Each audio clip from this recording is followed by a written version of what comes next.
A pleasant good evening.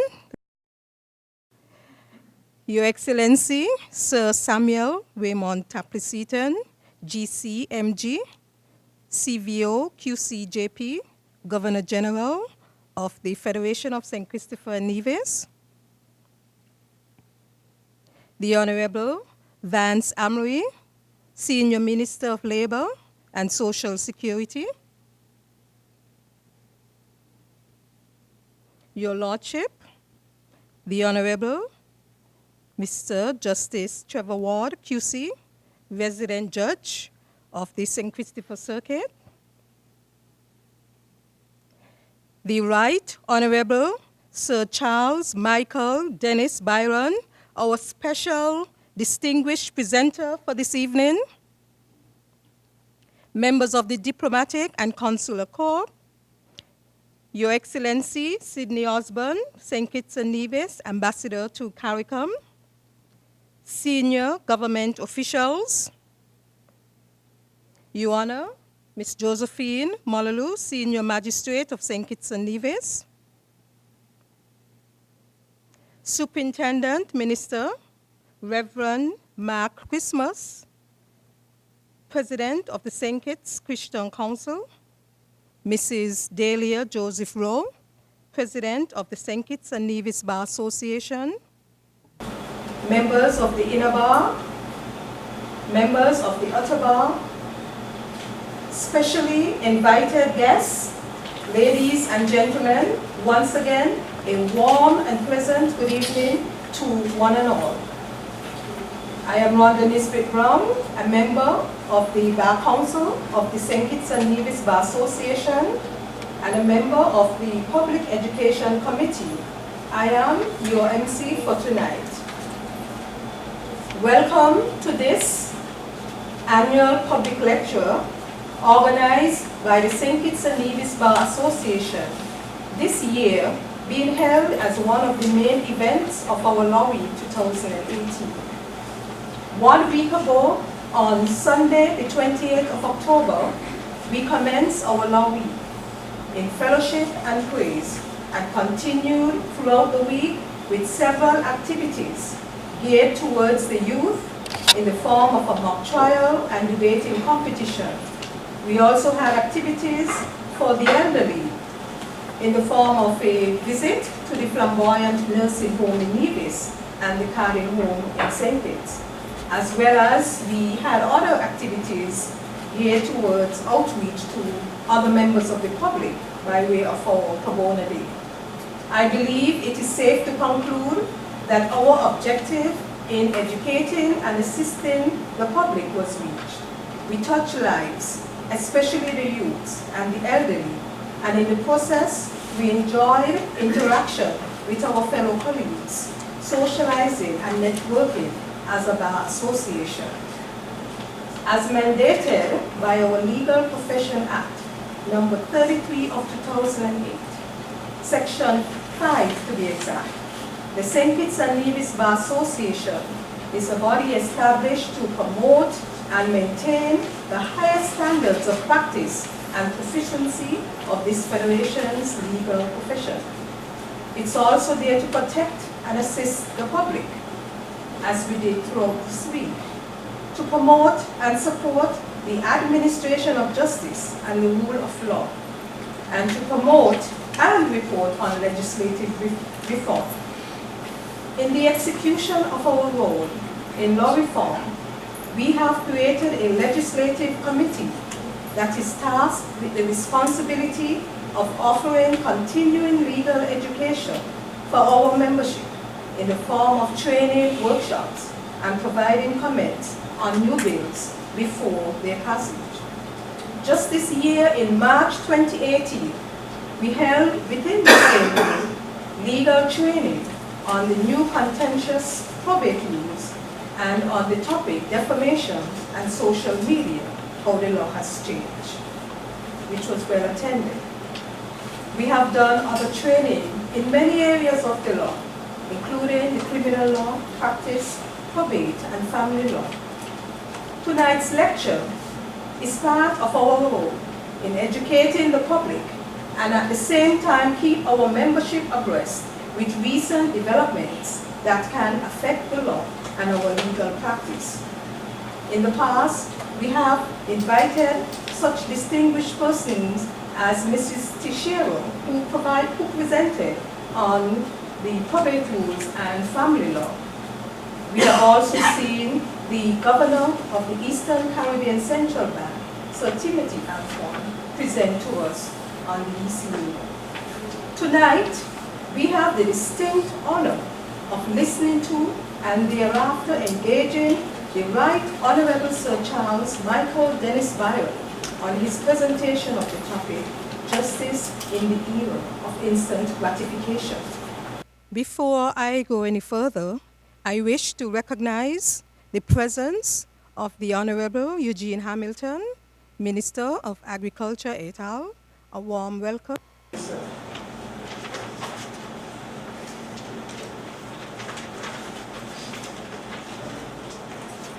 We now invite Ms. Josephine Mololu, our Senior Magistrate, for the introduction of the presenter. Let's please give Ms. Mololu a warm welcome as she takes the podium.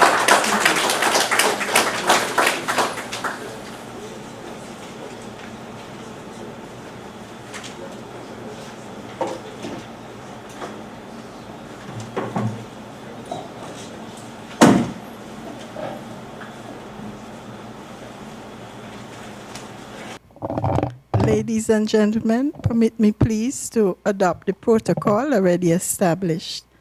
Save, I would like to recognize His Excellency, Sir Tapley Seaton, and our guest of honor this evening, the Right Honorable Sir Charles Michael Dennis Byron.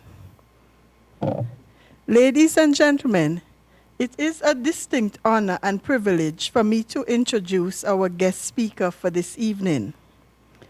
It was the 4th of July, 1943, a mere 75 years ago, in the lovely island of St. Kitts, when Mr. Vincent Byron Jr. and Mrs. Pearl Byron, nee O'Loughlin, welcomed their firstborn child, Charles Michael Dennis Byron. I understand this was an era where parents would dedicate their firstborn as servants of the Lord. So if you were from a Catholic family, you just may have been earmarked for the priesthood and a life of celibacy. Fortunately for Sir Dennis, he was born into a staunch Methodist family, a family that has produced several local preachers, a deaconess, and several church organists. But Sir Dennis's call would be to serve mankind and to make a mark, not from the pulpit, but rather from the bench. I am sure his parents would have asked the Lord to order his footsteps. I say this, for as we look at his life, the architect orchestrated the path of his legal career in such a way that he has truly been a blessing to not only his country, but to nations.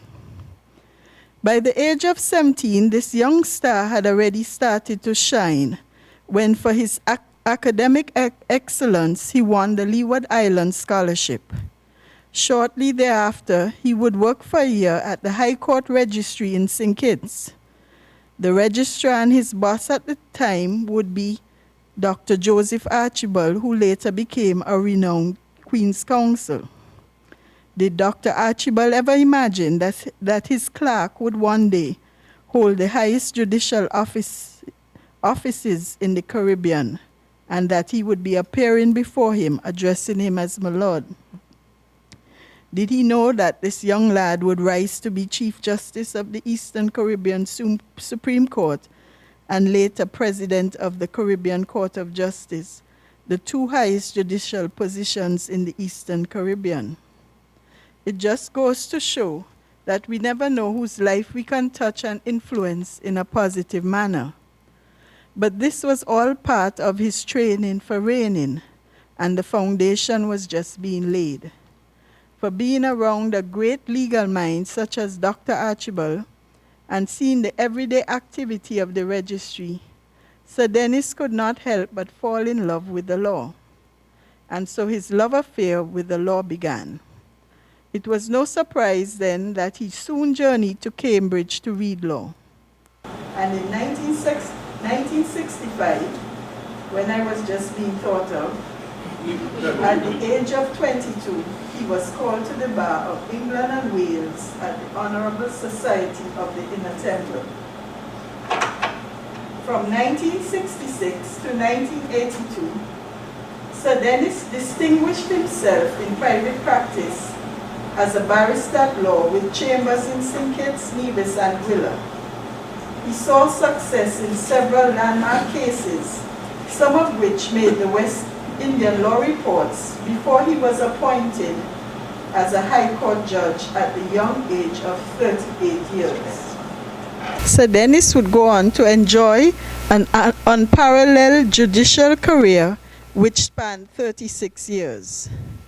For almost 20 of those years, Sir Dennis served at the helm of regional and international courts, where he blazed a trail of judicial excellence and became known for strengthening the justice system through innovation and modernization.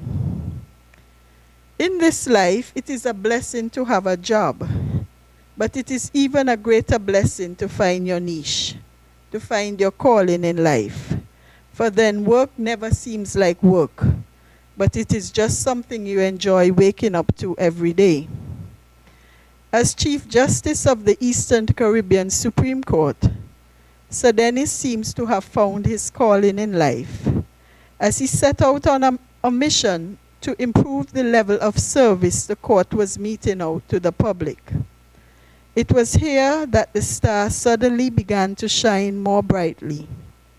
With a passion and a never-ending energy, Sir Dennis became the reformist of the Eastern Caribbean Supreme Court. When I looked at the topic for the lecture, Justice in the Era of Instant Gratification, I thought we could not have found a better topic for this visionary. You see, when I think of instant gratification, I think of a society that no longer wants to wait on anything. The banking community recognized this and introduced ATM cards, so persons don't have to line up in the bank to make withdrawals, but can access cash in seconds at a teller machine. Well, if the banks can improve their service, why can't the courts? This was the thinking of Sir Dennis as he took up his role as Chief Justice of the Eastern Caribbean Supreme Court. It wasn't long before he introduced training for judges, magistrates, registrars in court administration. The topics included areas such as, how can we operate the court like the best hairdressing salon in town? Namely, should the outside of the courthouse look like a carnival band with a large crowd standing in the hot sun all day, only to be told at the end of the day, sorry, come back another day, it's no time? Or should we strive to operate like the best hairdressing salon, where you are told to come for 9 and there's somewhere to sit and you have no longer than a 10-minute wait? The hairdresser knows before you come whether you will be having a perm and hair coloring, which will last 2 hours, or whether you're having a simple wash and blow dry, so that only a half hour needs to be allocated for you. This was the vision of Sir Dennis, that our courts would strive for that excellent level of service, that we would be better than the best hairdressing salons in town.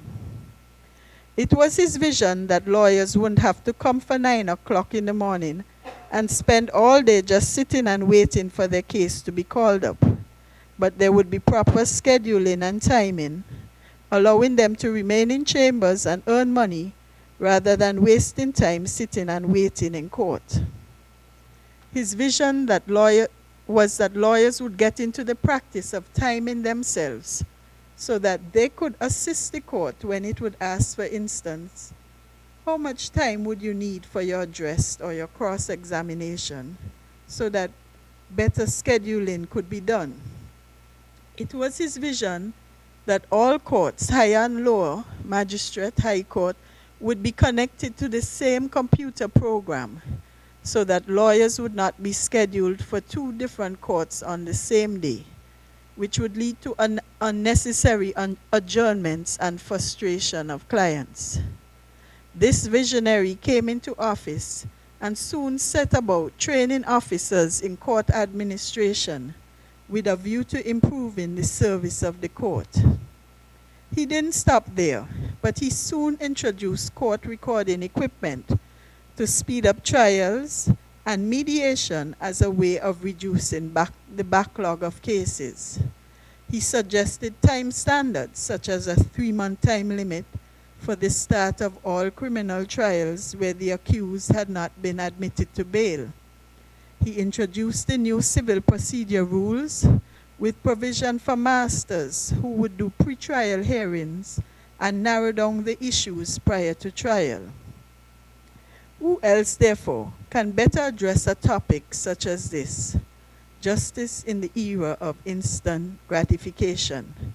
For he was a Chief Justice who put every effort into improving the efficiency of the court. Sir Dennis would later go on to serve internationally. At the invitation of Kofi Annan, then Secretary General of the United Nations, Sir Dennis became a permanent judge of the International Criminal Tribunal for Rwanda. This tribunal was established by the United Nations to try war crimes committed during the Rwandan genocide, in which 1 million people were killed. In May 2007, Sir Dennis was elected president of the tribunal by his fellow 23 international judges on the tribunal, and he was re-elected by them for a second term in 2009. As president of the ICTR, Sir Dennis held the position of Undersecretary General of the United Nations. He was responsible for the management of an international court with over 1,000 members of staff and an annual budget in the hundreds of millions. He regularly addressed the United Nations Security Council on the strategic policies of the tribunal under his dedicated leadership. That is why we are so proud to call him a son of our soil. It was in this office that he was exposed to other methods of modern technology used in foreign courts.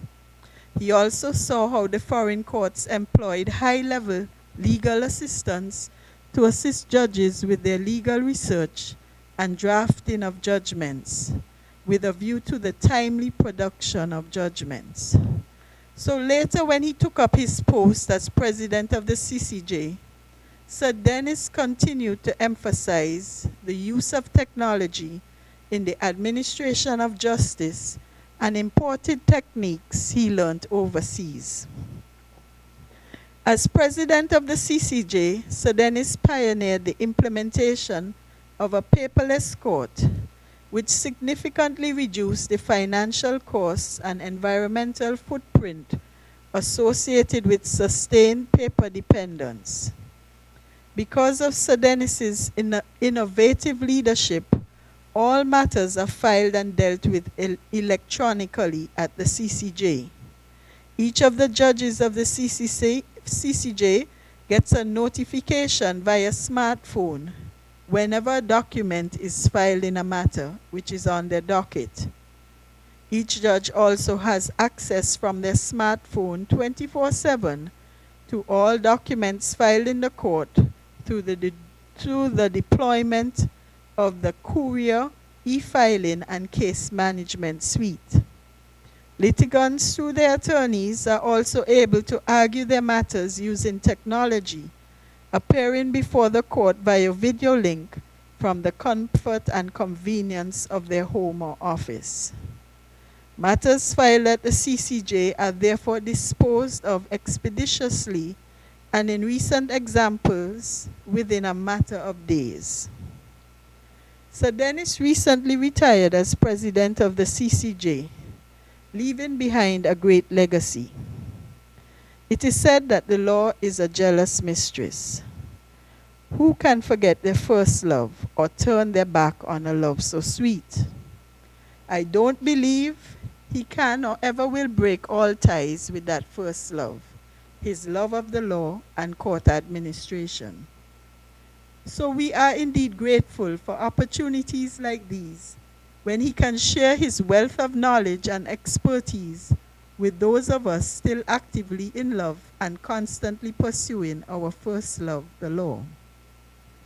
What better person, therefore, to be our presenter this evening on the topic, Justice in the Era of Instant Gratification. Please therefore join me in welcoming our guest speaker this evening, Sir Dennis Byron.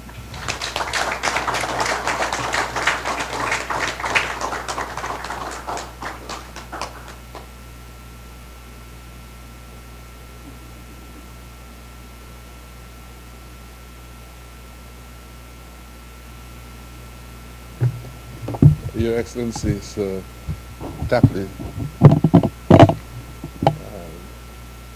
permit me to adopt the protocol list, because I want to say right away that I want to answer the last question that the MC asked. Who better to present this speech? Miss Josephine Malaro. You know, Madam MC, you have no idea how emotional you made me feel listening to you just now. I don't even want to speak anymore. You know, I never knew whether anybody listened to anything I had to say. And you have presented this topic, and you have covered a number of issues which I didn't intend to address tonight. So I want to thank you so much for setting the stage for me to speak this evening. When I did not choose a topic, just chosen by the Thinkers by Association. And I did it to attract a particular generation, the generation of the millennials. But I see that I'm surrounded by people of the baby boomer generation, my generation. But then I thought to myself, what else should I expect in this era of instant gratification when this program is being live streamed? So they're at home listening to the program. You know, computer technologies have advanced to such a stage today that virtually everyone has the opportunity of immediate contact with anyone or any activity at any time of the day or night. Devices such as mobile phones provide users all over the world with the power of instant communication, regardless of geographical boundaries. And most of the mobile market growth can be attributed to the increasing popularity of smartphones. A smartphone performs many of the functions of a computer, typically having a touchscreen interface, internet access, operating systems capable of running down and downloading apps. Across Latin America and the Caribbean, smart phone adoption has accelerated to reach 59% of total connections by the first half of 2017. In the largest markets, adoption has grown particularly quickly. Since the beginning of 2016, almost 85 million new smartphones are in use in the region, with Brazil adding more than 20 million and Mexico 18 million. By 2020, the experts say that our region will have an adoption rate of 71%, which would be ahead of the global average of 66%. And this translates into an additional 171 million new smartphone users across the region by the end of the decade. So what are the effects of this widespread and rapidly growing use of this technology? Perhaps the most significant effect for the purposes of this discussion is that interpersonal interactions have been imbued with an immediacy and a connectedness that is unrelated to physical proximity. This means that instant access and immediate gratification are now an expectation in our interpersonal interactions and relationships. So when we read a response, when we send an email, we expect a response within at most a 24-hour period. And if we are unable to wait 24 hours, we use our mobile phones to make a call or send a text message to receive a timely response, even if such a response is just an acknowledgement of the receipt of the original email. Whether partners in a relationship are separated by an ocean or just a wall within a house, they can talk to each other face to face and can, for better or worse, gauge the other's attentiveness and monitor their activities. Not only in interactions with others, but in our daily lives, we rarely have to wait for anything.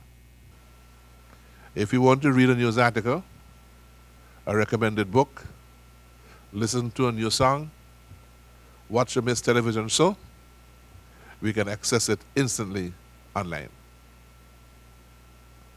Now,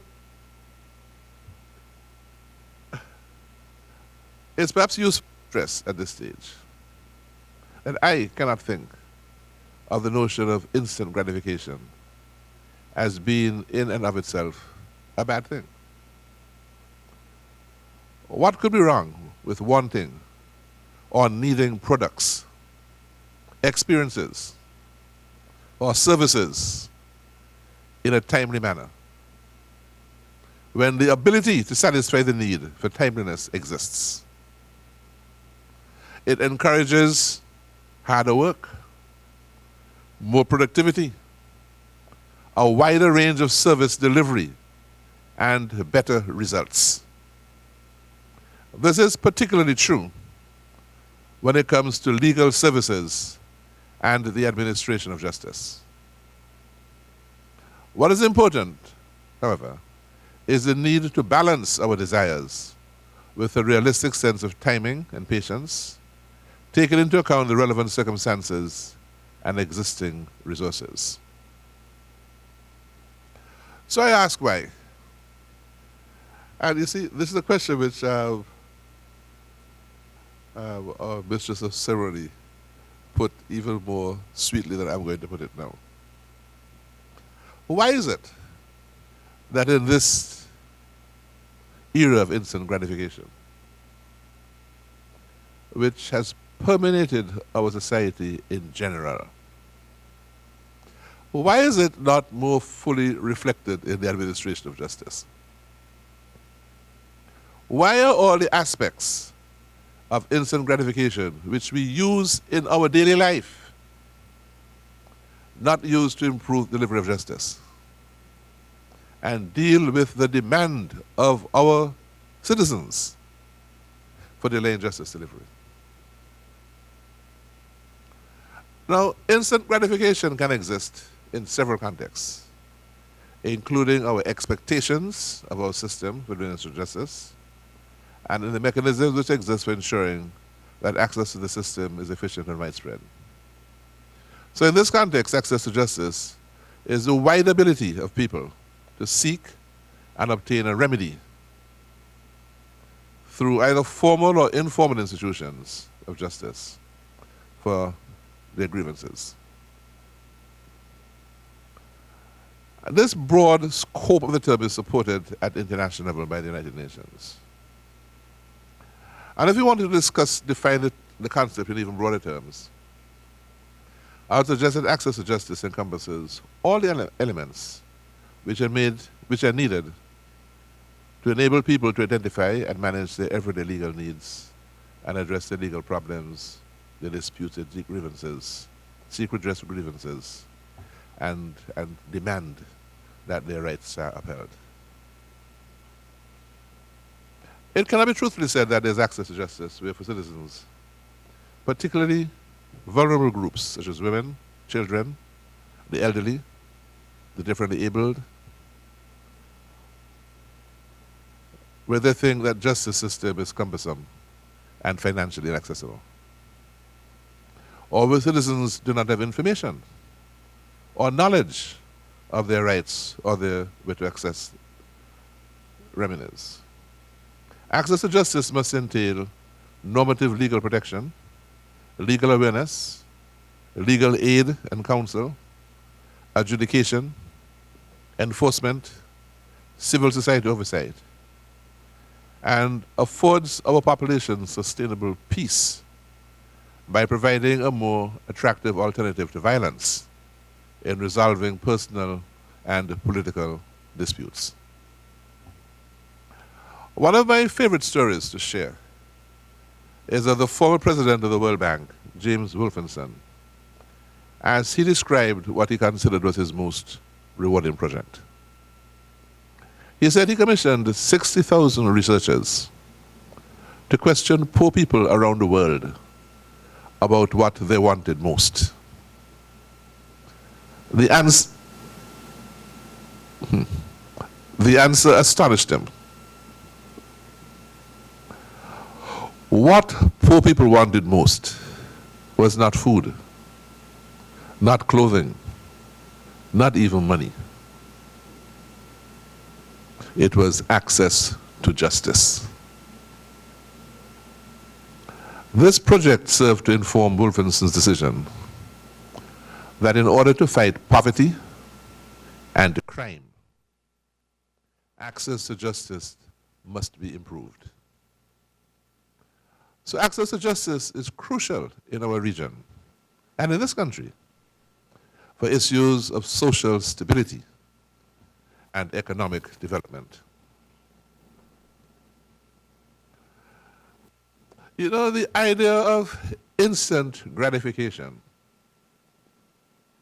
has been part of the story of the liberation of black people in the Western Hemisphere, where our story started in transatlantic enslavement. People who we have been taught to think of as being more civilized and more sophisticated and more impartial imposed a legislative and judicial framework where our ancestors were stripped of humanity and treated as animals or things. It is interesting to note that our emancipation in the British Caribbean was only secured in 1834 at the then enormous financial price of £20 million sterling. But not 1 cent of this price of liberation was paid to the slaves who had been giving their labor for hundreds of years. It was all paid to the people who had enslaved them and had been benefiting from their free labor.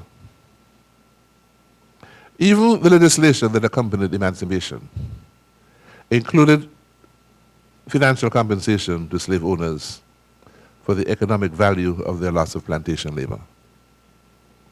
On the other hand, the former enslaved Africans were required to serve in the apprenticeship system, which was itself a system that mirrored slavery in many ways and was aimed not at the welfare of the former slaves, but to assist the plantation owners to weather the difficulties of the transition from slave labor.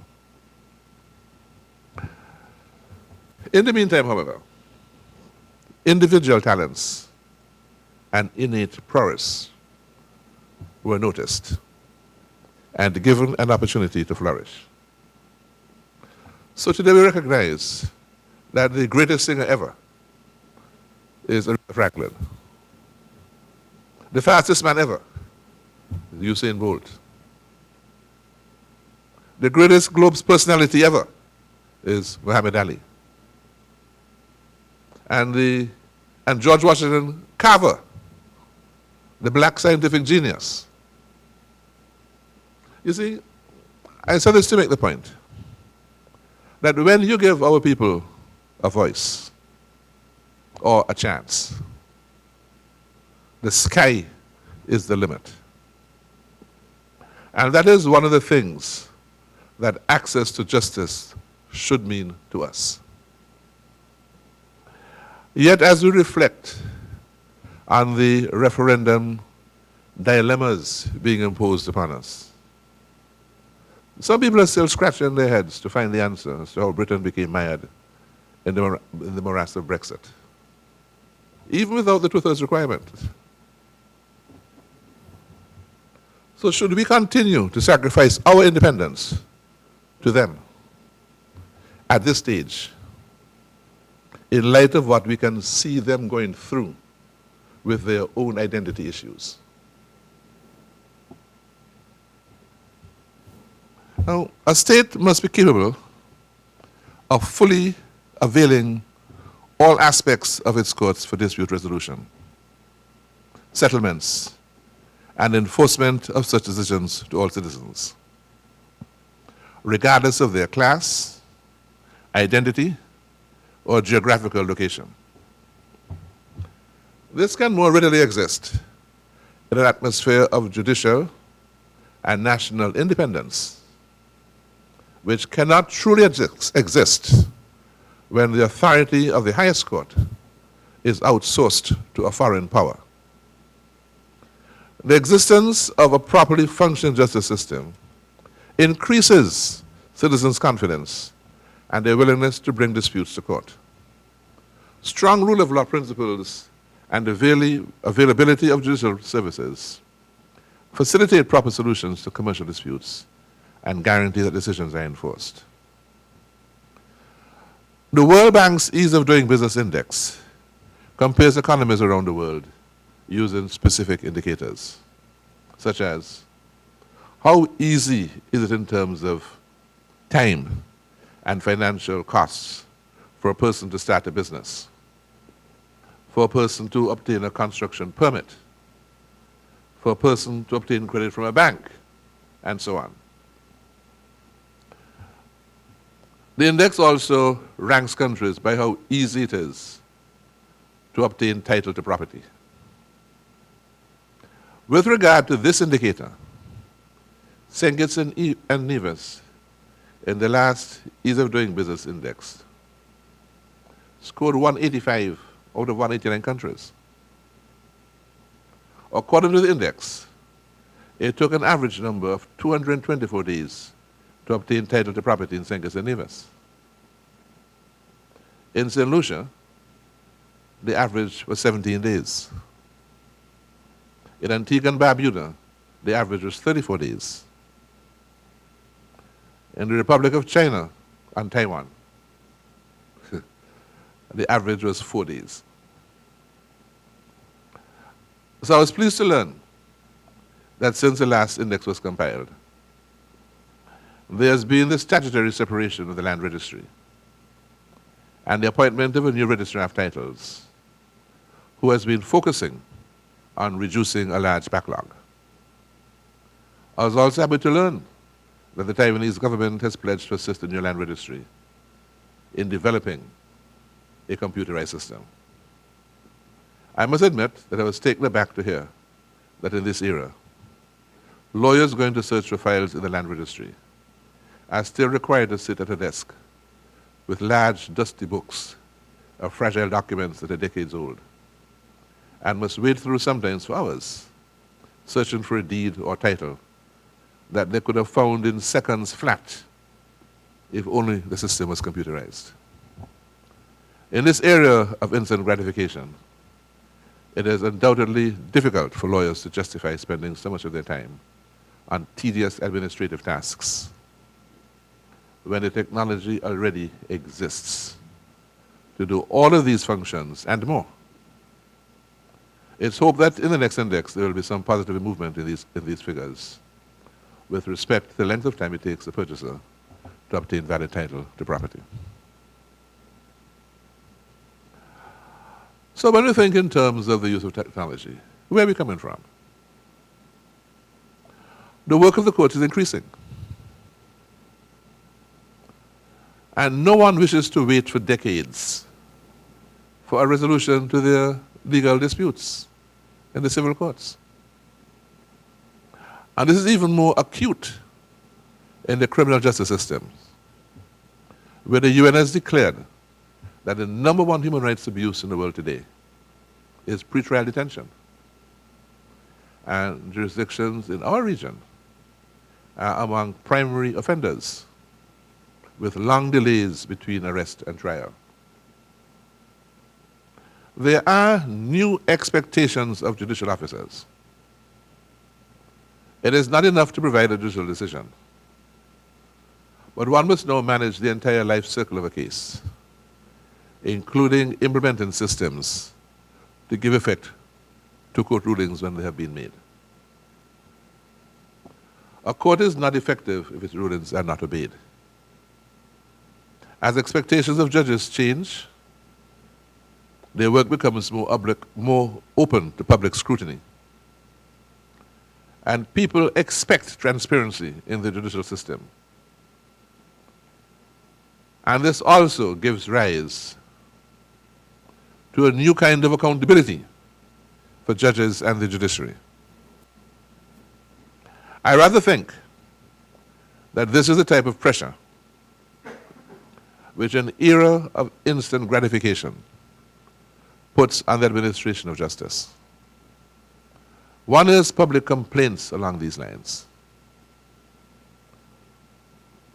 There is inordinate delay in the time between filing a case and getting a judgment. Problems arise with missing court files and documents. There's an inability to get transcript of court proceedings, court records and proceedings in a timely manner. There's delay in compiling appeal records. The excessive costs and complexity in filing cases and appeals and a lot of costs are associated with the abundance of paper. There's difficulty in accessing information about the court work. And there are many complaints about the failure or to use information technology that people are accustomed to use in their daily life in the courtroom. Now, it's somewhat fascinating to me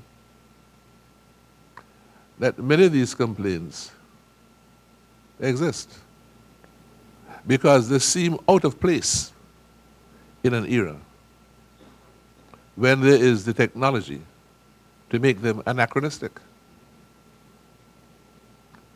It's no wonder that, driven by a desire for instant gratification, the public have been evincing a low level of confidence in the administration of justice. As I understand it, these are complaints addressed at the system, and this includes the lawyers, who I recently heard referred to as the baby judges, who are also perceived to be contributing to the problem. From wasteful motions, through endless adjournments, to long waits for trials and appeals, there's a perception in many circles that the justice system has lost its way. And I've been hearing this in the context that some people are saying, fix the domestic judicial problem before changing the highest appellate court from the Privy Council to the Caribbean Court of Justice. I must say this seems a bit irrational to me, because one would have thought that the buck stops at the top, so that dissatisfaction with the system should not immunize the highest court from change. Now, so what should the court look like? Now, I'm going to use examples because it's much better, I think, to use an example of something that is rare, that's existing, that's functioning, than to talk in hypothetical terms. So let's look at court financing, which is the vexed question these days. The Caribbean Court of Justice Trust Fund,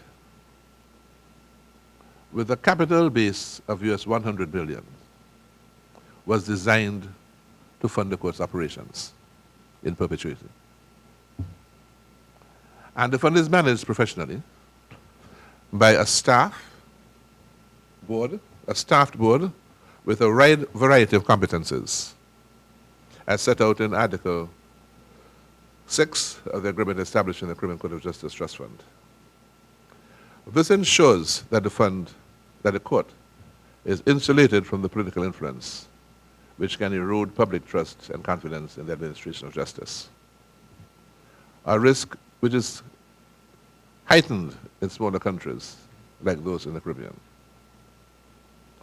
But this innovative funding mechanism has been praised internationally. The trust fund model has been working well for the Caribbean Court of Justice. And it can work for domestic courts too, with innumerable benefits. Mark you, this is too full a subject to develop tonight.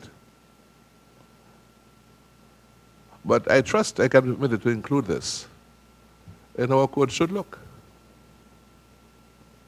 I must make mention of this heading of an issue that seems to be creating some confusion: the tension between judicial independence and judicial accountability. The managers of the trust fund for the Caribbean Court of Justice have fiduciary duties to maintain the sustainability of the fund's capital. So they have power to ensure that the court's funding falls and keeps within acceptable parameters. I mention this because managing the court's finances carries heavy responsibilities of accountability. Now, one of the unfortunate aspects of the colonial era, which has not yet been eradicated here, is that its treatment of justice delivery of part of the executive still affects certain judicial officers and all court support staff. For it is unfortunately true that currently judges are treated as judges, while other judicial officers are not treated as judges. And this is reflected in many aspects of their conditions of service. How could this be acceptable? Is a master a judge or a civil servant? Is a magistrate a judge or a civil servant? As we hold them to higher standards, their judicial status must be fully recognized in all aspects. The Caribbean Association for Judicial Officers has called for the designation of the court, of the magistrates' court, to change. People are still referring to inferior courts. Where did that come from? How could the court, which manages 90% of litigation in the state, be looked down on? and the designation of the judicial officers running those courts need to be changed and a more respectful title given, which recognizes the judicial status that they have and enjoy.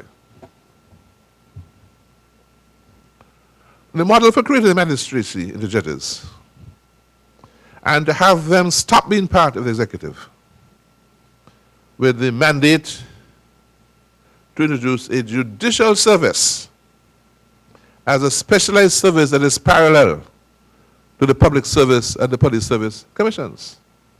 In a nutshell, one of the problem areas affecting the professionalization of the service of our court system today is that we keep on calling for more professional training of court office staff. But members of the court office staff are members of the public service who are employed according to fixed job descriptions with levels. So when somebody has worked excellently and is ready to be promoted, they have to be sent to another department because there's no position they can be promoted in their own job.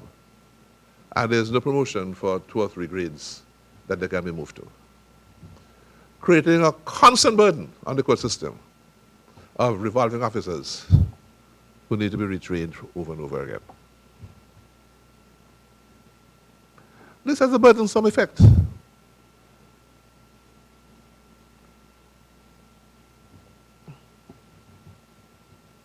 The idea of having a judicial service which is regarded as a specialized service with its own commission has been under discussion for a long time. And maybe the era of instant gratification is a good time to introduce it.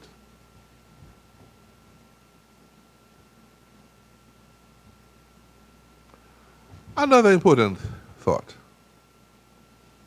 I think, well, very often in judicial training programs, I always ask the question, do you believe that the quality of justice can be measured?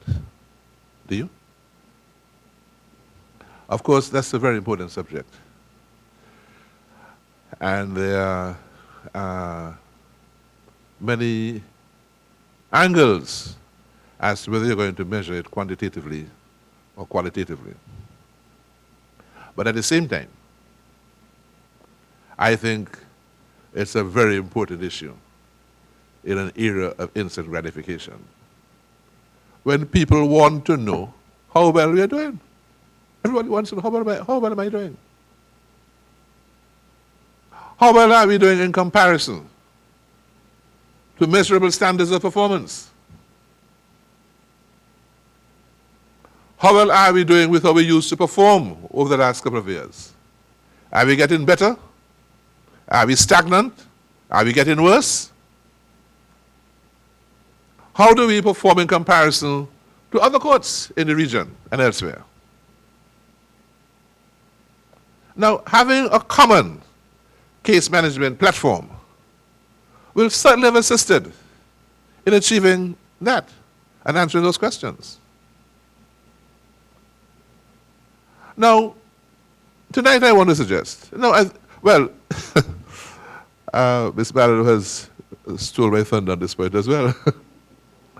Because the point is, we are supposed to set standards. Set standards that can be measured, measurable performance standards. And I have, I'm going to give you some model standards set by the National Center for State Courts in the US for trial courts. And these are standards which have been receiving widespread acceptance all over the world. And these have been supported by the American Bar Association as well. Now, whether you accept these standards wholesale or you want to accept them with modifications. The point is that the principle of having measurable standards is one to which there is no alternative and should become part of the DNA of our system. Now, let me give you I selected just a few of standards for the American trial court system, model system. And this is how they put their standards. On the criminal side, and they say felonies. Now, I would think that when you compare it with our work here in St. Kitts, you're dealing with indictable cases, felonies, indictable matters. It says that 75% of all cases should be completed within 90 days. 90% within 180 days. And 98% within 365 days. And for misdemeanors, which would be similar, I suppose the equivalent would be the magistrate's court criminal jurisdiction. 75% within 60 days. 90% within 90 days. And 98% within 160 days. On the civil side, the general civil side, 75% of cases should be completed within 180 days. 90% within 365 days. And 98% within 540 days. And on the magistrate's civil side, 75% within 60 days, 90% within 90 days, and 98% within 180 days. Now, the point is, right now, you put these targets against actual performance, and performance is way below that. But how do you improve performance without setting a target to aim at? And I'm saying that one should set these targets, whether you set these targets exactly as they are in other jurisdictions, or you modify them to suit what's appropriate within our jurisdiction. One must set standards to aim at. It's going to involve a lot of work, and we can discuss it in different ways how to achieve these targets. But I'm suggesting that in the era of instant gratification, the court should publish measurable standards so one can see how well it is doing. Now, some of the ways of achieving these standards is through the improved use of technology in the court system. And again, I'm going to use a system which has been working at the Caribbean Court of Justice, and I think has been doing extremely well.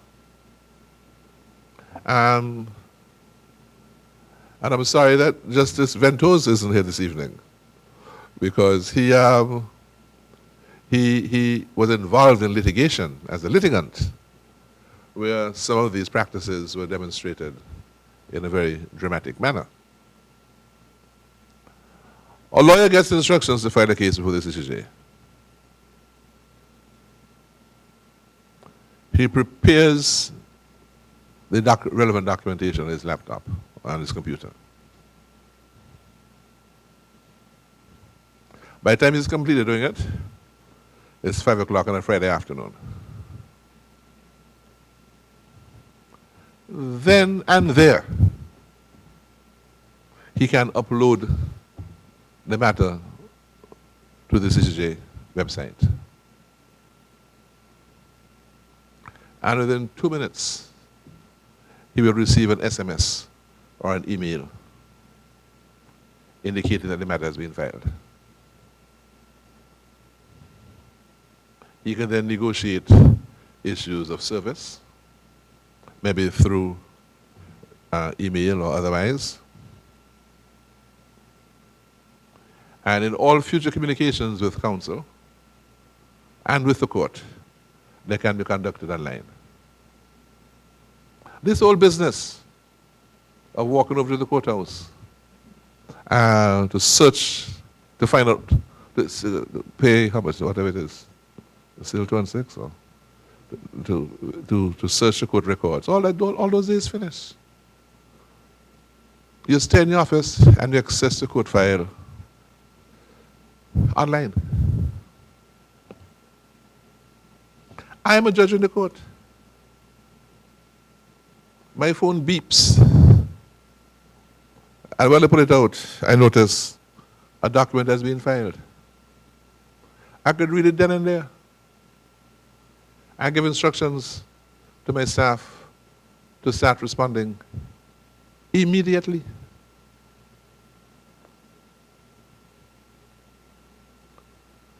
Now, the case files are now completely automated and electronic. And all the facilities are available to the court staff and to the judges and court users. No one walks around with bundles of paper. The court office registrar don't have to bring a file to my desk when a case is coming on for hearing. And when I go home to work at night, I don't have to carry a box with papers. No more bundles of paper. And if one is to listen to talk, documents cannot go missing. A major issue, I understand, that's connected with delay and sometimes with corruption. Now, I suppose the time saving is obvious,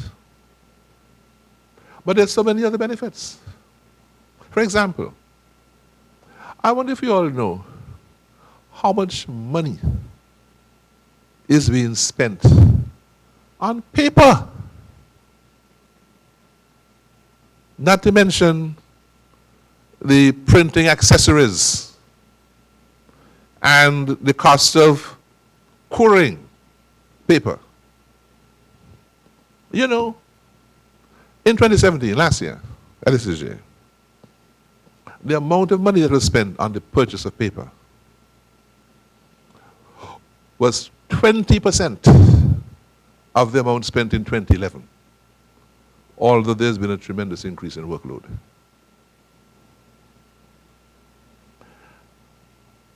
Again, the system is web-based. You don't need to put a server in every courtroom or every court system. So significant savings in hardware can be effected. And the furniture and the decorations of the court can all be changed. You don't need all these big files with paper. My desk not cluttered up with paper. I could put flowers in it. And I can access my work directly from anywhere. The court adopts the practice of early assignment of cases to judges to manage the cases according to the measurable standards applicable. And this requires early scheduling from beginning to the end of the case with time standards attached to every step along the way. In my court, for example, within 48 hours of a case being filed, I could tell you the date when judgment was given and the date when every step in intermediary was going to take place. And proper case management system with proper technology keeps the lawyers and the judges on their toes by issuing reminders when duties are to be performed and raising alarms when they have not. And then court hearings. Now, in a regional court, the issue of attendance is costlier than in a domestic court. Although, of course, there are some instances where there might be similarities. But for example, if you have a case before my court, or it's no longer my court, but if you have a case before the criminal, which is going to take a morning session, say 3 hours, the litigation team, which might be lawyers and litigant, have to buy a ticket to travel there. They have to spend at least 2 nights hotel accommodation and a ticket to come back. And they are disconnected from their normal activities for 3 days. Now, of course, that type of expenditure can be incurred domestically when you have to call witnesses from overseas. But we're now using a virtual courtroom. And I like the phrase in the area of instant gratification. Because what happens, litigants can access the court without traveling to the court and join from a variety of mechanisms from their home base. The difference in cost and complexity and ease of access is very obvious. And then dealing with transparency. At the CCJ, the proceedings are digitally recorded, video and audio. And that digital record is the official transcript, available real time to litigants. Anyone can view the proceedings real time because they are live streamed.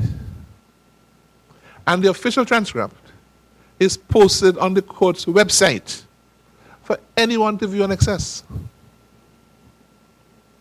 Now, the Apex software, which the court has used has included a system which we call Captura, which is designed to create a digital record and to automate the immediate production of transcripts.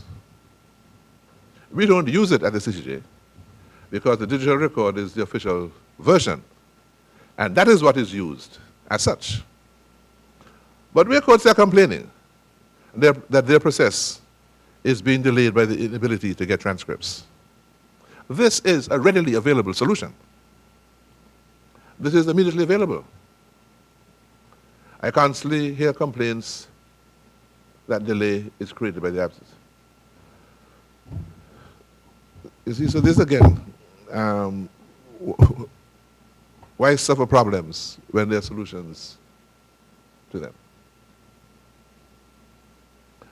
Now, judicial systems that have the best record for timely and fair disposition of their caseloads are those that have embraced a range of dispute resolution methods and ADR, alternative dispute resolution.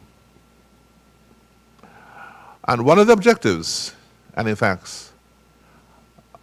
have in fact resulted in some of the courts which have mastered these skill sets more effectively, is that there's been a decreasing need for full trials. Litigants can get a judgment, can get a resolution to the disputes without having to go through a full trial. And courts have got different techniques of achieving this at different stages in the process, through mediation, through case management, through settlement conferences, and so on.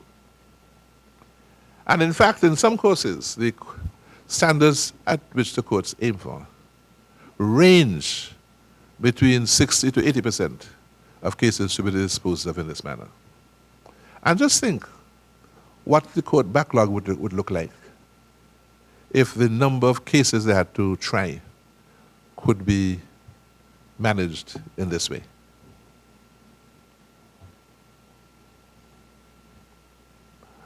So it's expected that in this era of instant gratification, ADR will provide expeditious dispute resolution. And we can see the increased use of these options, not only in court-annexed disputes, but a number of disputes don't have to go to court. Arbitration, conciliation, and other methods of dispute resolution are readily available. And one can see increased use of these strategies for this dispute resolution being employed. In fact, in the revised Treaty of Chaguaramas, which has set up the single market and economy, member states have specifically agreed to be obligated to encourage and facilitate the use of arbitration and other means of dispute resolution settlement.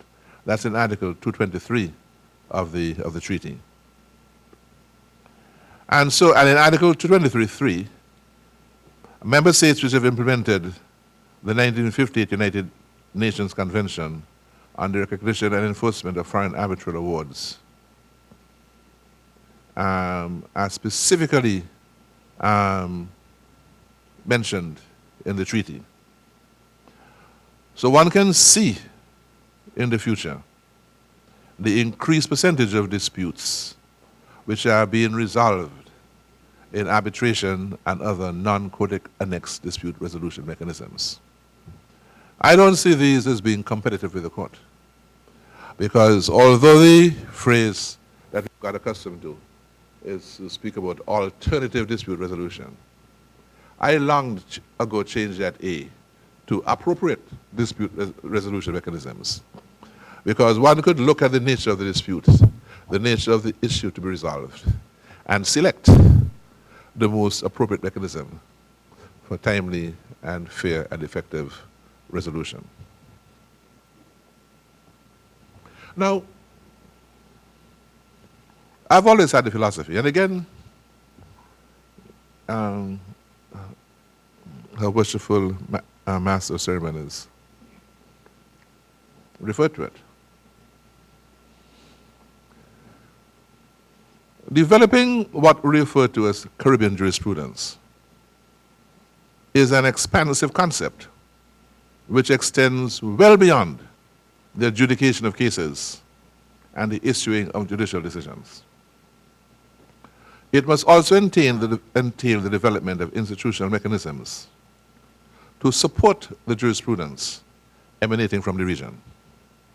And this includes legal literature, legal research tools, continuing education for judiciary, court officers, legal profession, and importantly, indigenous information technology to support the judicial functions and all the other mechanisms that support the work of the court. It's now universally accepted that the use of technology systems in our regional courts is fundamentally important to improving the quality of justice delivery in an era of rapid advancements in technology and increasing expectations from citizens.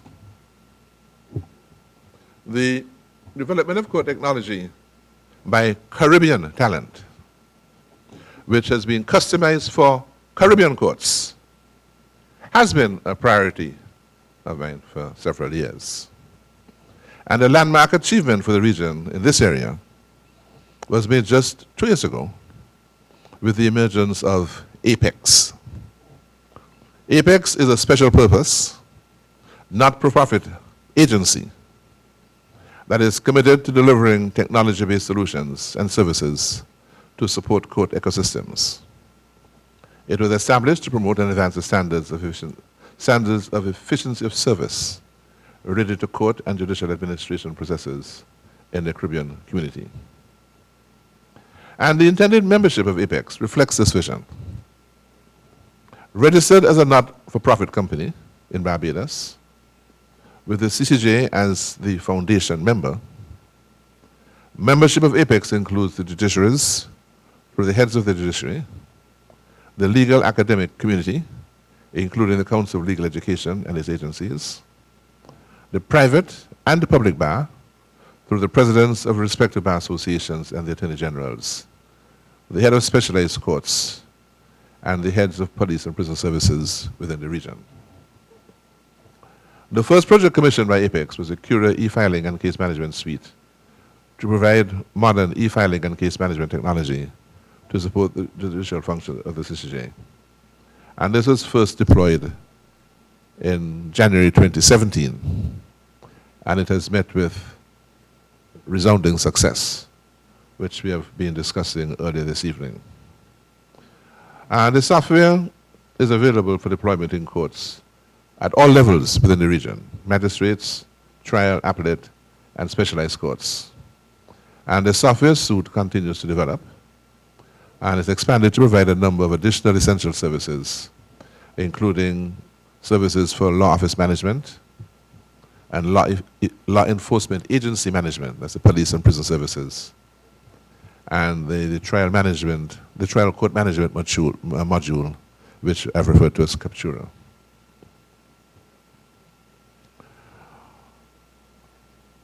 Now,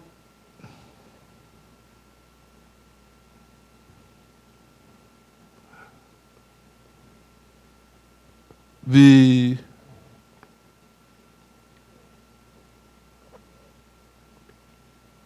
idea that underpinned the development of Apex was that the CARICOM ideal of promoting regional business enterprise was going to be regionally supported. And this Apex is not a money-making activity.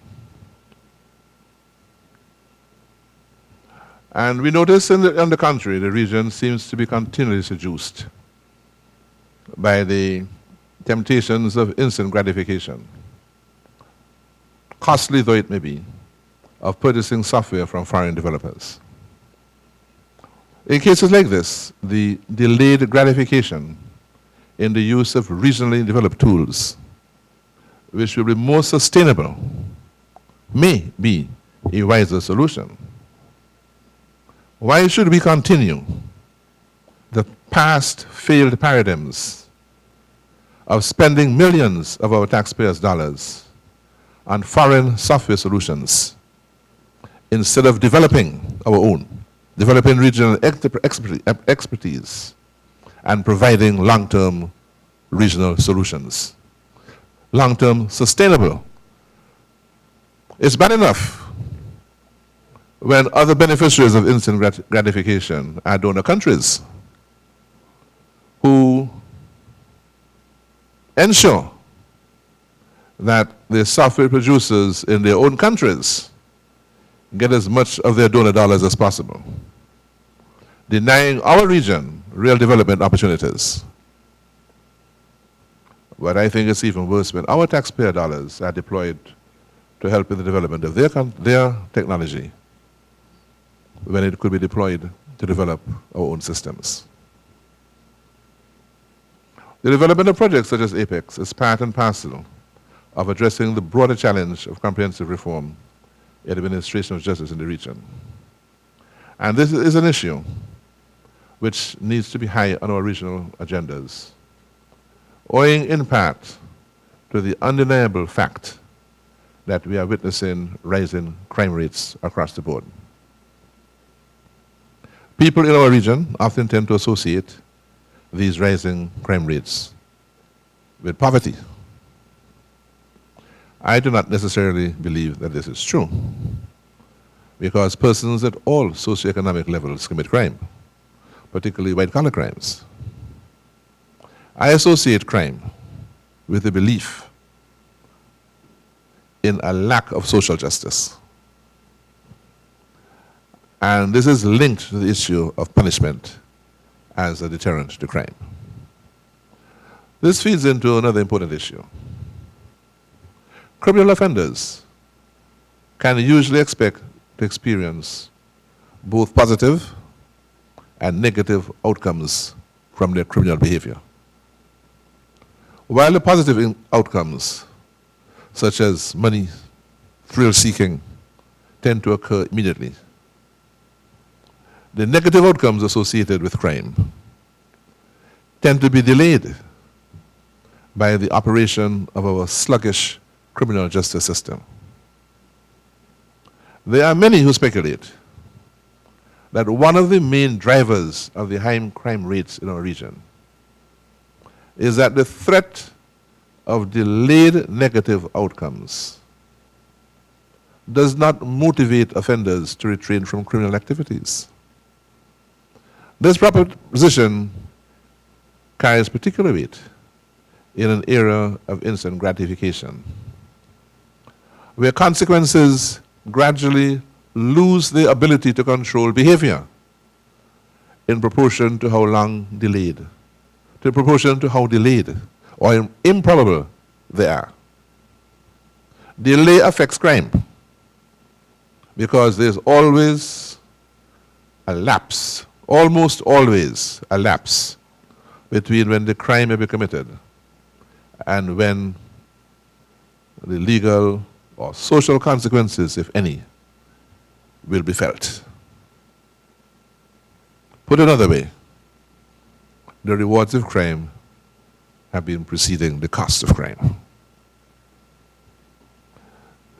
I support the theory that in terms of the deterrent effect of punishment, the certainty and timeliness of punishment is more important than the severity of punishment. When you have a criminal case where it takes between 5 to 10 years to come to trial, that case has very little effect on stopping persons from doing the same thing. Similarly, when you have civil cases where the adjudicatory process takes an inordinately long time, by the time the case is completed, it does not have any effect on the original dispute between the parties. And in many instances, the parties' lives have changed to such an extent that the outcome of the case has very little practical impact on the circumstances of their life or the case. Unless, of course, they succumb to the temptation to take the law into their own hands for instant gratification. There can be no doubt that systemic changes are required throughout our system. New strategies are needed to be deployed. The number of matters actually going to trial need to be reduced, and the trial periods need to be shortened.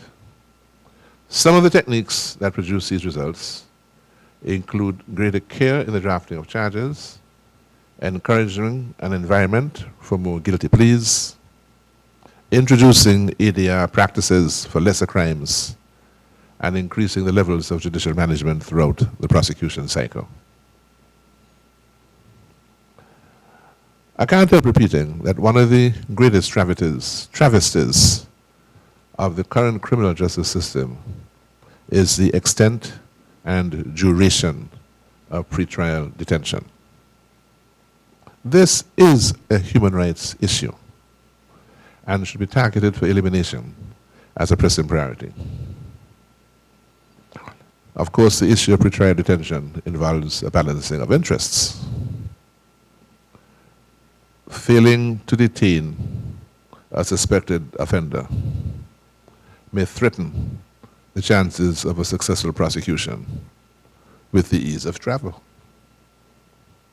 On the other hand, detaining a person in remand under inhuman conditions is an affront to the concept of justice and the rule of law.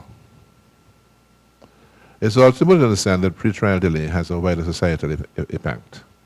The longer matter it takes to come to trial, the harder it is to secure conviction. On top of all that, the psychological toll on victims, on families, on children is unimaginable. It also takes away the deterrence of the criminal trial because inordinate delay in bringing matters to trial increases the sense of impunity, reinforcing the idea that committing crime has no consequences and will not be punished. Tackling this problem requires a broad use of case management strategies attending with ADR, with increased options for guilty pleas, parole, witness protection. We have to decide who we want to be in our prisons and develop suitable punishment options for the courts to employ that incorporate all the relevant considerations affecting the public interest, deterrence, and most importantly, rehabilitation. Support for reform initiatives in the region through financial and other investments is a welcome first step to addressing this issue. But we must go further to effect meaningful change at the ground level. Holistic change requires the participation of all key stakeholders: police, prosecution, judiciary, prison system, legal profession, civil society. In relation to the police, the levels of crime detection must be improved. Reform initiatives should also respond to the increasing regional demands for the capacity development necessary to assure the public that there is an honest, efficient, and effective public service, police service, that ensures the rule of law, and that there is an environment free from fear that is conducive to the realization of people's human and constitutional rights. The development of Caribbean-based solutions such as APEX is an important illustration of one of many techniques that can be used to spearhead the process of justice in the region. I believe that these techniques all hinge around the use of increased management skill sets by the judiciary and the utilization of technology-enhanced systems for supporting the work of the courts. Now, instant gratification also involves when I stop. Because I'm told that it's expected that there should be time for discussion. And I thank you very much for listening to me. And I hope I've not bored you during my discussion. Thank you.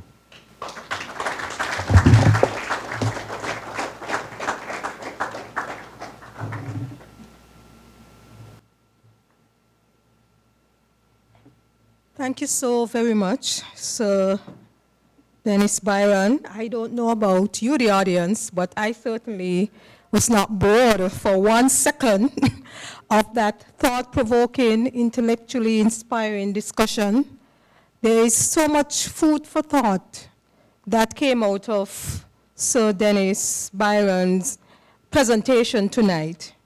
I have taken away quite a lot from it.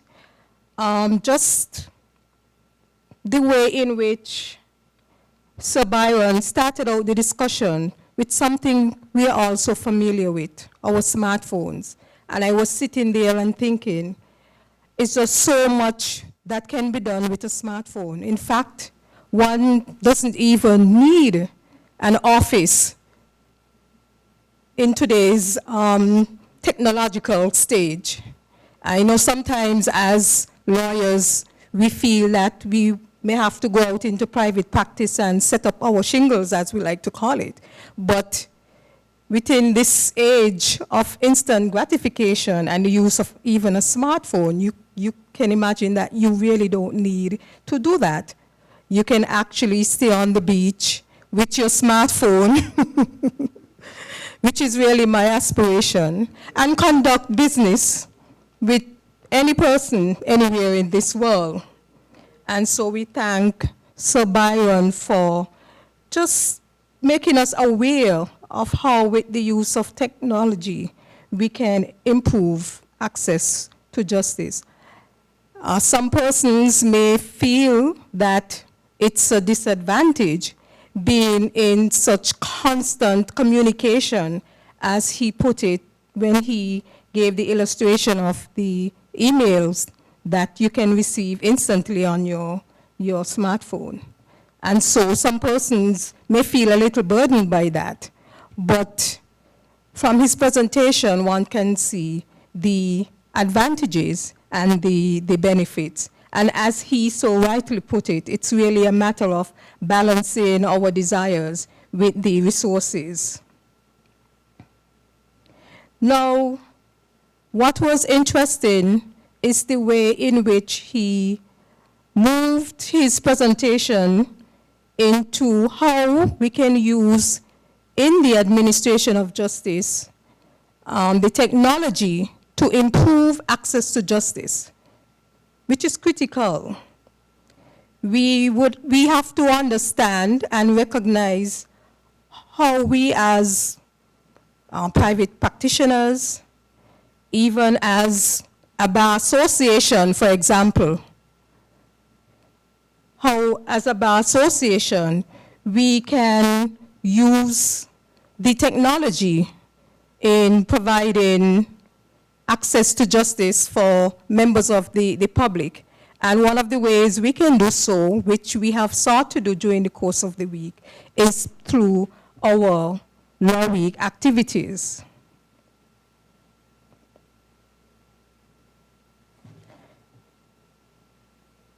To make the point that instant technology or gratification has its advantages, I appreciate, and I'm sure you did too, the examples set out by Sir Byron. For example, I think he mentioned the World Bank and the ease of doing business in the Federation, which I believe he said in the previous report we were at 185 out of 189. Now that is alarming. And I hope with the latest report, we would have moved up the ladder. But it just goes to show you, though, how once we embrace the technology, we can improve something so critical as the ease of in which we do business here in the Federation. The issue of delay was mentioned quite a number of times, which we are to appreciate. The delay in the criminal justice system, and even in the civil system as well. And I know that we can take away from the statistics that Sir Dennis would have provided us on how we can improve our standards in the way in which we conduct our criminal trials and our civil trials as well. And so I would not get into much of it. It's just to show you how much I was captivated by Sir Dennis Byron's presentation. And I'm sure you are too, and perhaps you do have some questions, comments you would like to bring to fore. And so we would provide the floor, or provide the way for persons, anyone here, to ask questions or give some kind of suggestions or comments. So the floor is open to you, the audience. You have traveled far to be here tonight, and this presentation is for you. And so we invite you to make your comments. Okay. Good evening. My name is Dahlia Joseph Rowe. Thank you, Sir Dennis, for a very insightful presentation. When I was listening to the presentation, two things came to mind.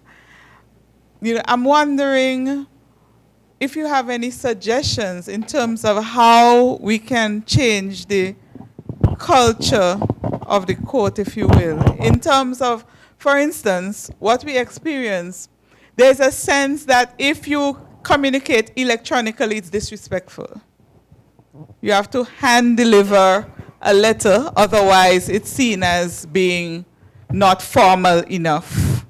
There's a thinking that, for instance, you might have an interlocutory matter that perhaps, it would be a simple matter and the client doesn't travel. For instance, I had one recently and the judge said, "Where's your client?" I said, "My client is in Canada." And the judge said, "So?" And, the client, of course, would be present for trial. But the sense that there's no facilities in our court for a client to appear in chambers by video conference. And for you to get that sort of facility in place, you have to show extraordinary circumstances. But one would think that in this era, to have someone travel from Canada 10 times before a trial would not even be in the contemplation of the court, that, arrangements would be made to facilitate that sort of thing. Remote attendance, that it could be a matter of course and not an extraordinary measure. So my question to you essentially is, how do we change, what can we do to change that culture where we have law and we're very formal with everything, and technology, using technology is seen as being informal and inappropriate in a lot of instances?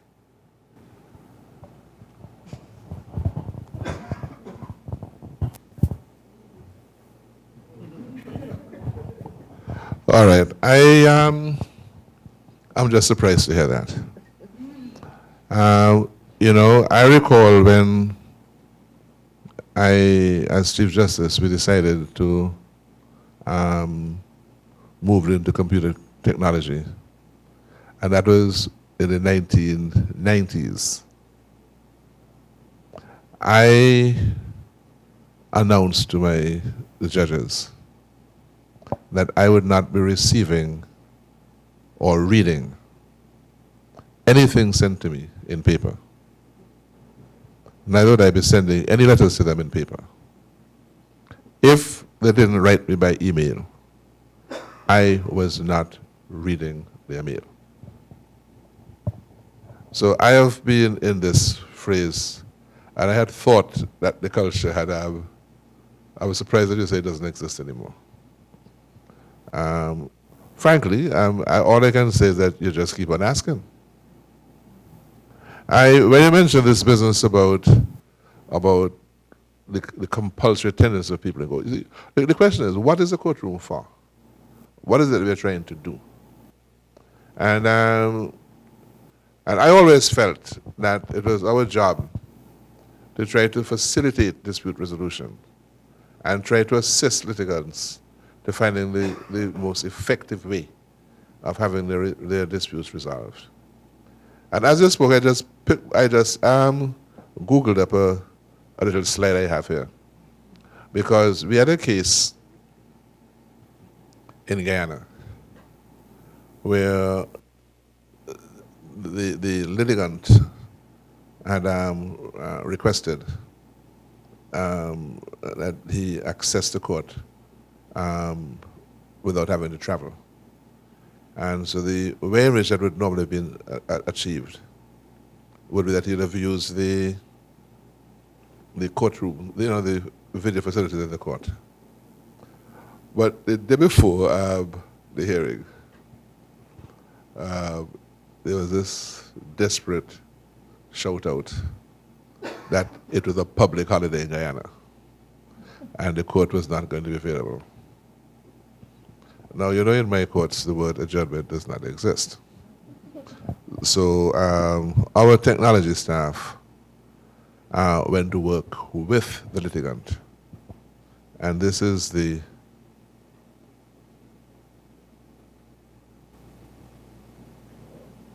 oh dear.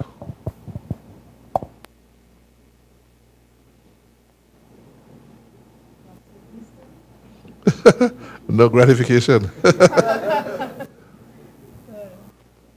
the 1st would be a memorable day for me. It has given me a lot of bragging rights. I have to remark on this to the President of the Court. This is the first time the CCJ has implemented this system whereby I can, from my personal computer, participate in a hearing before the court. In fact, CCJ was literally brought to my living room because I had a linkage from my home because I couldn't attend the seat of the court.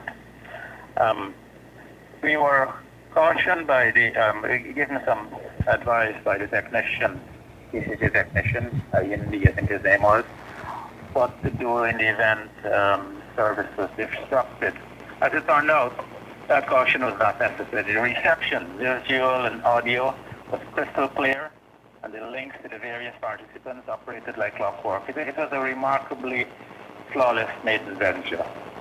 And The one thing I want to point out also, I can say with confidence that this program for access to justice to people in the Caribbean has, insofar as Guyana is concerned, in a very small way initially, has filtered down already, because I couldn't contain myself. I had to speak to my clients and family members and other acquaintances, and they shared my excitement at this venture. And the feeling is that it can only go from strength to strength. It has to be commended for this. You see, I support this. I think that we have the technology. We are using it in our daily life every day. We talk about case management and court management, and there's a level at which there's no such thing as case management or court management. There's only management. And I've tried to sell the idea in my courts that we should try to emulate the management practices that the best businesses use in our society. The people who are the best managers should be our teachers in how to run our courts more efficiently. And if we reach that level, things would improve tremendously.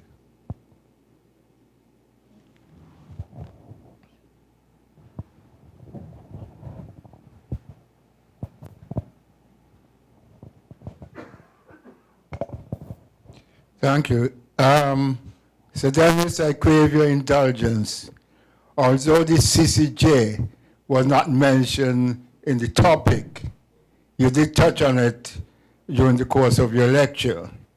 What I would like to know, or let me say that I agree that our judges are intellectually capable, but in my opinion, some of them lack backbone for whatever reason. Now, in the case not too long ago about the boundaries in St. Kitts, I think the OECS court recognized that something went wrong, but instead of dealing with it, they regarded it as a moral impediment rather than a legal impediment. So, as I said, I think we have the intellectual capacity, but I think sometimes the backbone is lacking. I would like a comment on that if possible. You're referring to my capacity as a surgeon?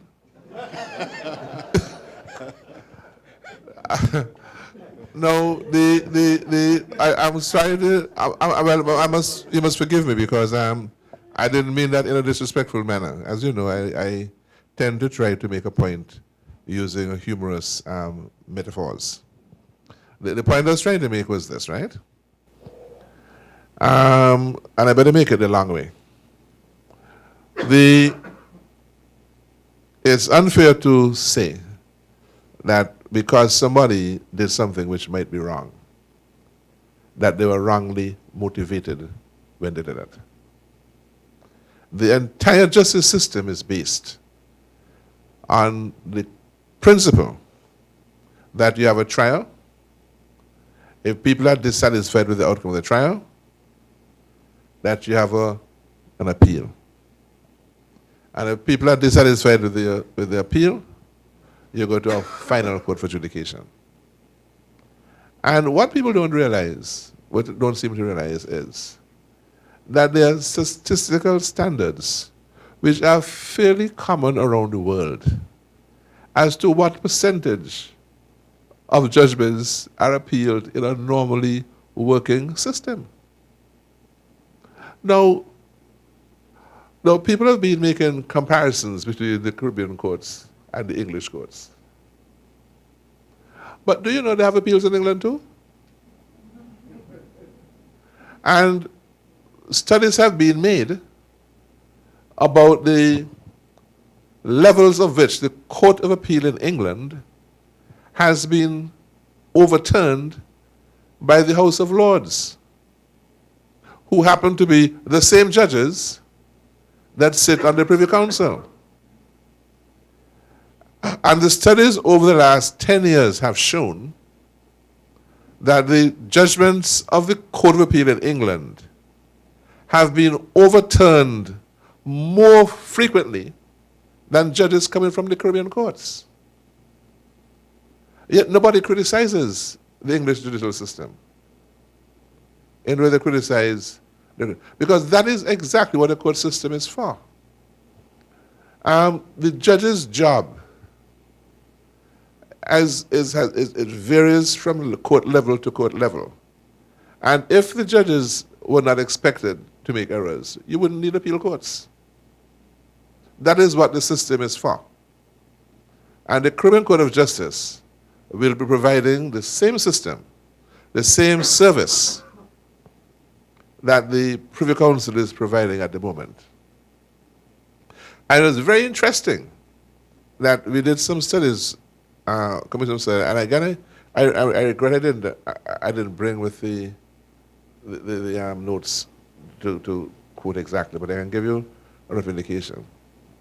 You'll be surprised when you compare courts around the world. The average trial court judgment is appealed 11%. And you check this country, that country, the other country. The average Court of Appeal judgment is overturned between 48 to 58%. You check this country, you check that country.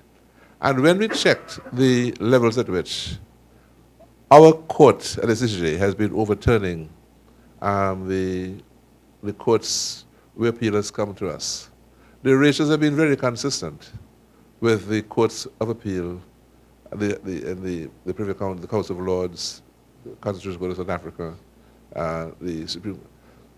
So these issues, in my opinion, is what the judicial service is about and what it is for. So I do not subscribe to the view that if a court of appeal or overturns a judgment, it's an indictment on the character or the motivation of the judge. No, I will not say it's an indictment, because in my Yes, opinion... but you use the phrase backbone. You see, you did not discuss the reasoning of the judge. You never once said that the judge adopted a reasoning that was wrong. No, You said the judge was intellectually good, but he had no backbone. That's an attack on character. You see, because I think they understood the issues in that they say a moral inequity occurred, but they did not go the further step, in my opinion. Well, you might be right. They did understand. You might be the right issues. that an error was made, but then that's exactly what you have a higher court for. Okay.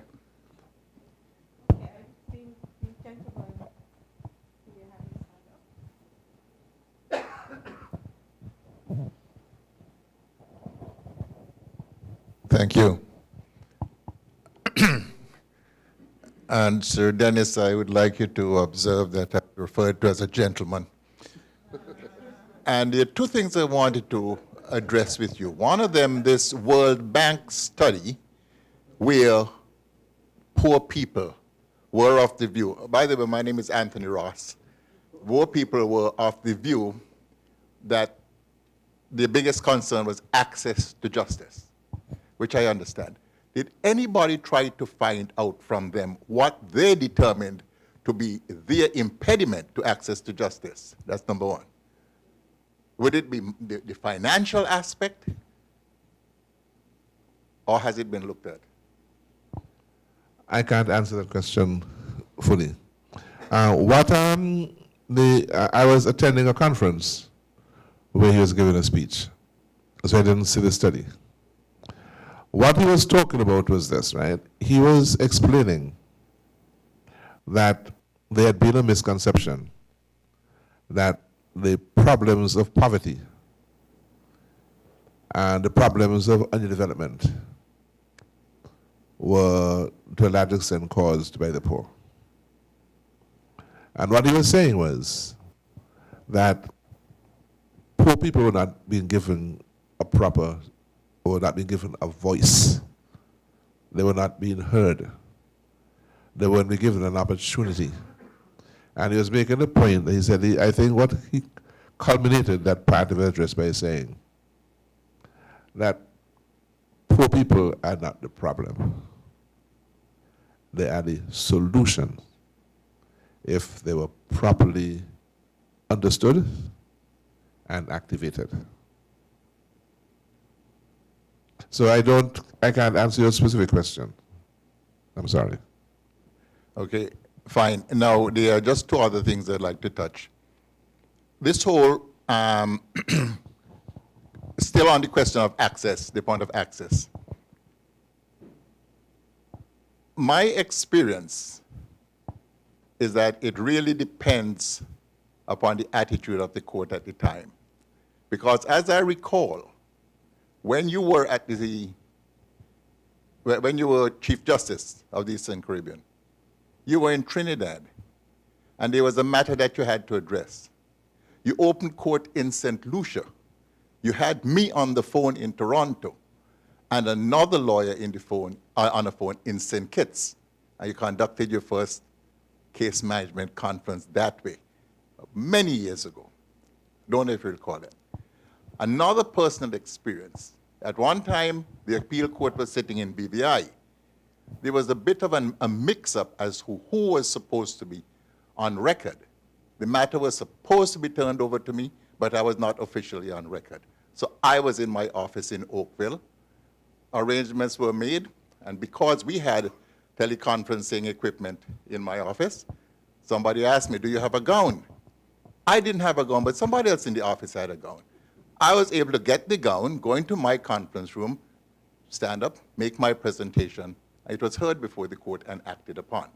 So this goes back to what you were saying and that experience with that good gentleman. And my view is that it goes back to a degree of flexibility, accommodation, and a willingness to shift from the old rigid culture into something else that works, rather than emphasizing. I think it was it Maitland that was something that rules that we have buried, things that we have buried still rule us from the grave. With the new technology, we have got to find a way to break through and get past it.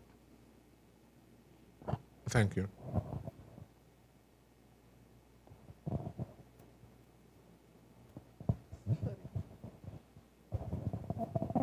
Good evening, Sir Dennis. In further response to Mr. Leibert's query about the CCJ, I want to make the observation that in virtually every one of the outstanding cases of the Privy Council in recent times, there has been at least one judge at lower court level who has ruled to the same effect as the Privy Council's final outcome. If you go back and you look at the cases like the John Benjamin case out of Anguilla, the first instance judge there was Mr. Justice Saunders, now president of the CCJ. The other point I'd like to make is that even in relation to the boundaries case here, the trial judge granted leave for the matter to be heard. So as you said, he recognized something was wrong. When the trial judge did that, there was a widespread view that the judge was partial to a particular side. She heard the arguments and came down on the other side. There was then a widespread view that the same judge was partial to the completely opposite side. And the same thing ensued in the Court of Appeal with Mr. Justice Michel. So that to me is strong evidence both of backbone and of independence.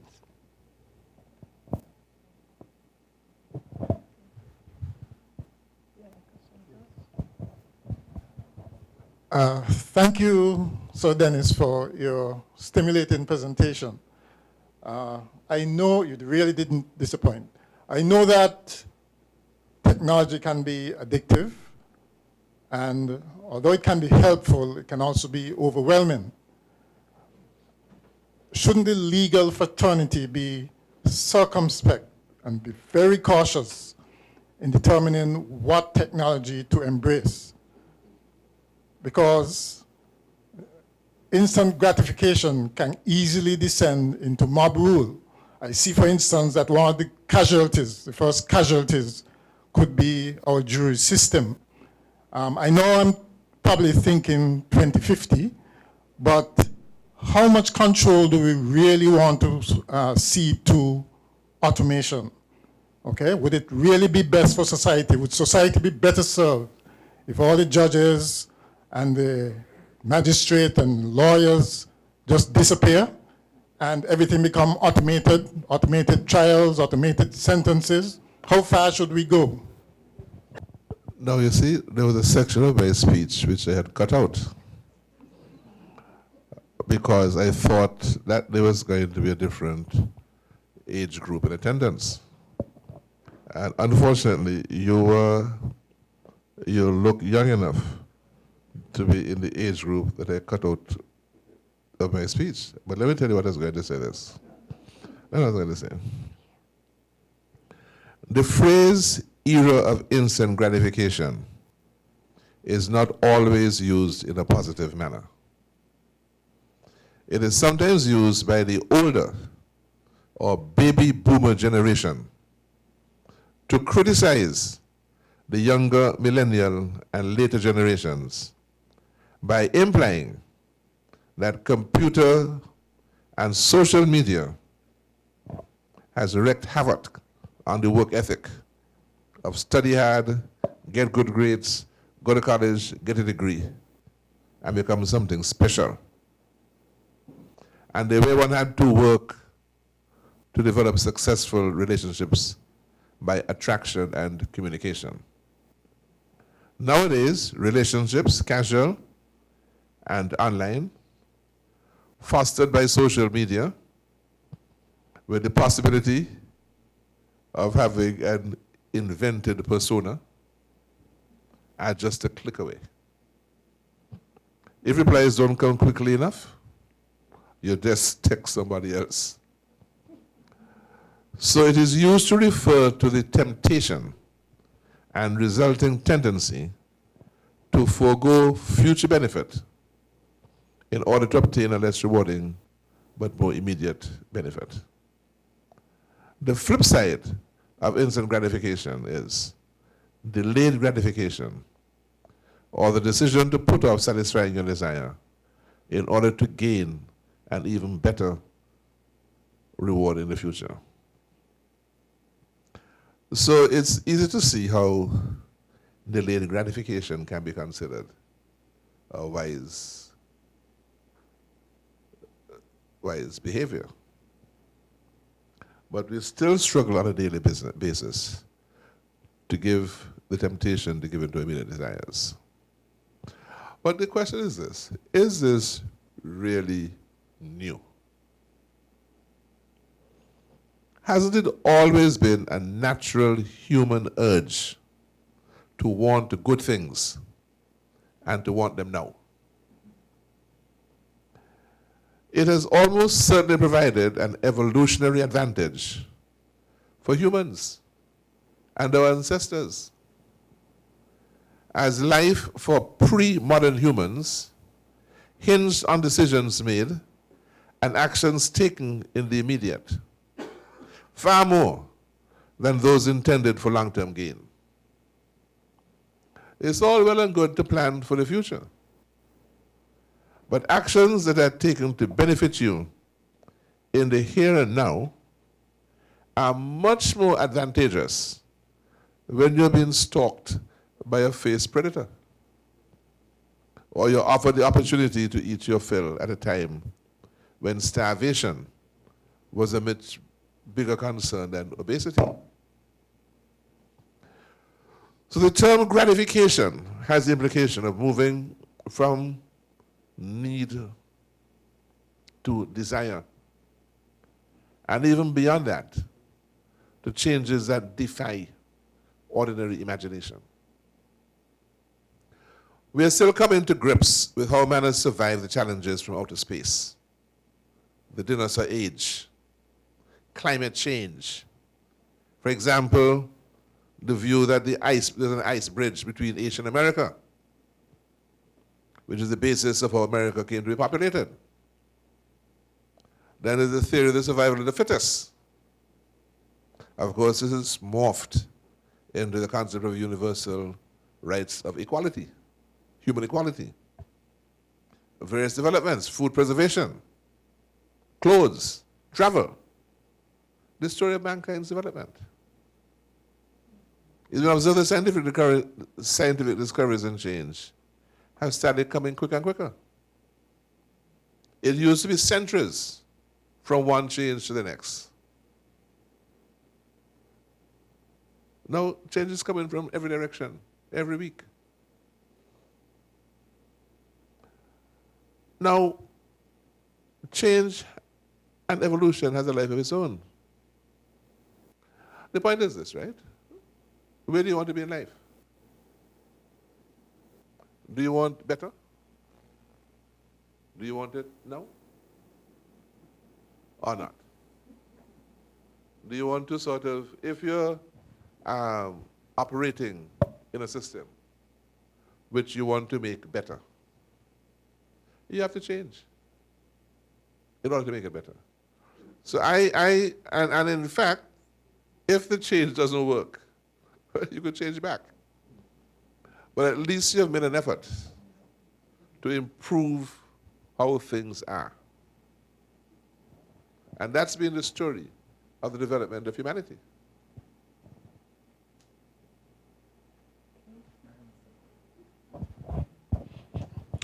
So Dennis, one of the goals you laid out to achieving this gratification is a higher level of guilty pleas. Don't we run the risk that is exemplified in some parts of the United States, whereby in order to meet these time goals that you suggested, about 90 days, 180 days, etc., that pressure is being placed on defendants to plead guilty so that the system will achieve its time goals, and thereby depriving persons who are convinced that they aren't, that they ought to help speed up the system?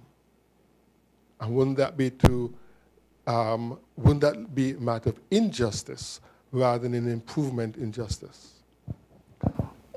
Well, of course, the proposition that you put forward would be unjust. If anybody put pressure on an innocent person to plead guilty, that would be terribly wrong. And it would completely defeat the whole system of justice in our community. And that is not what I meant. Many people who are before the criminal court have done a wrongful act. And they don't know what are the consequences of that. Now, what I was saying was that if they knew what the consequences were, let me put it another way.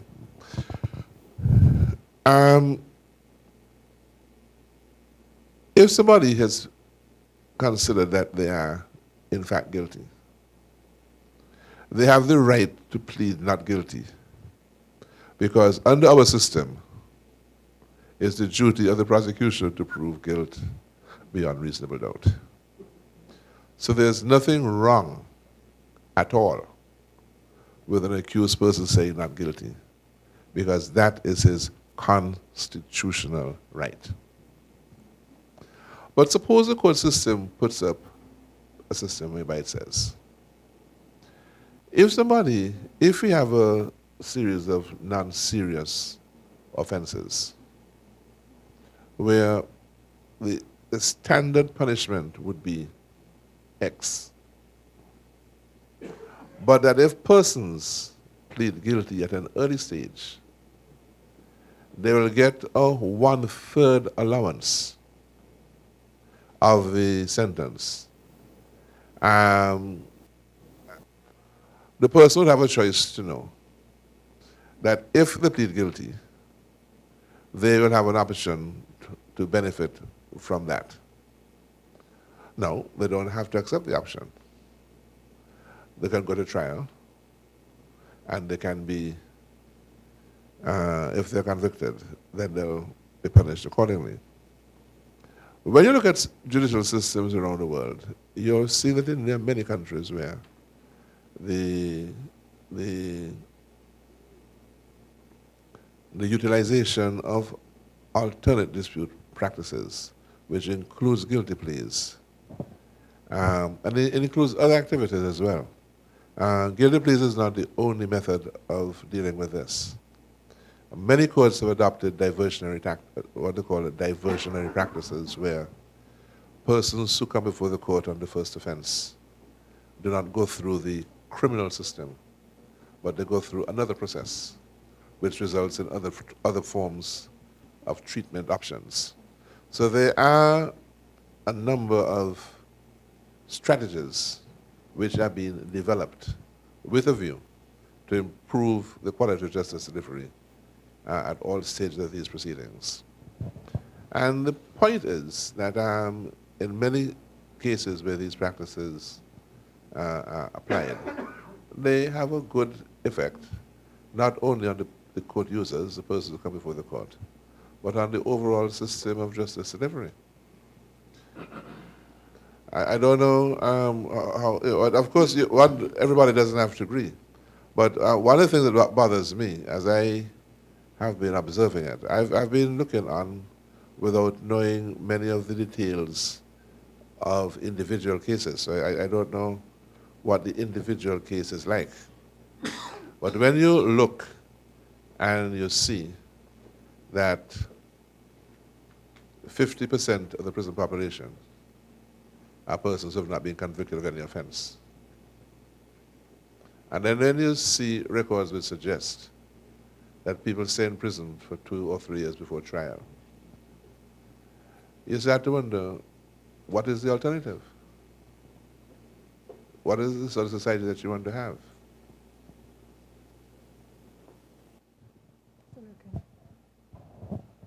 So Dennis, two questions, if I may, or 2 issues. At a function that we both attended not long ago, the speaker on technology and the law made mention of the fact that medical surgeries are now performed by robots. I thought that you might use your technological ingenuity tonight to touch on that subject insofar as lawyers and judges are concerned. All right. I also attended a very interesting event which you did not go to.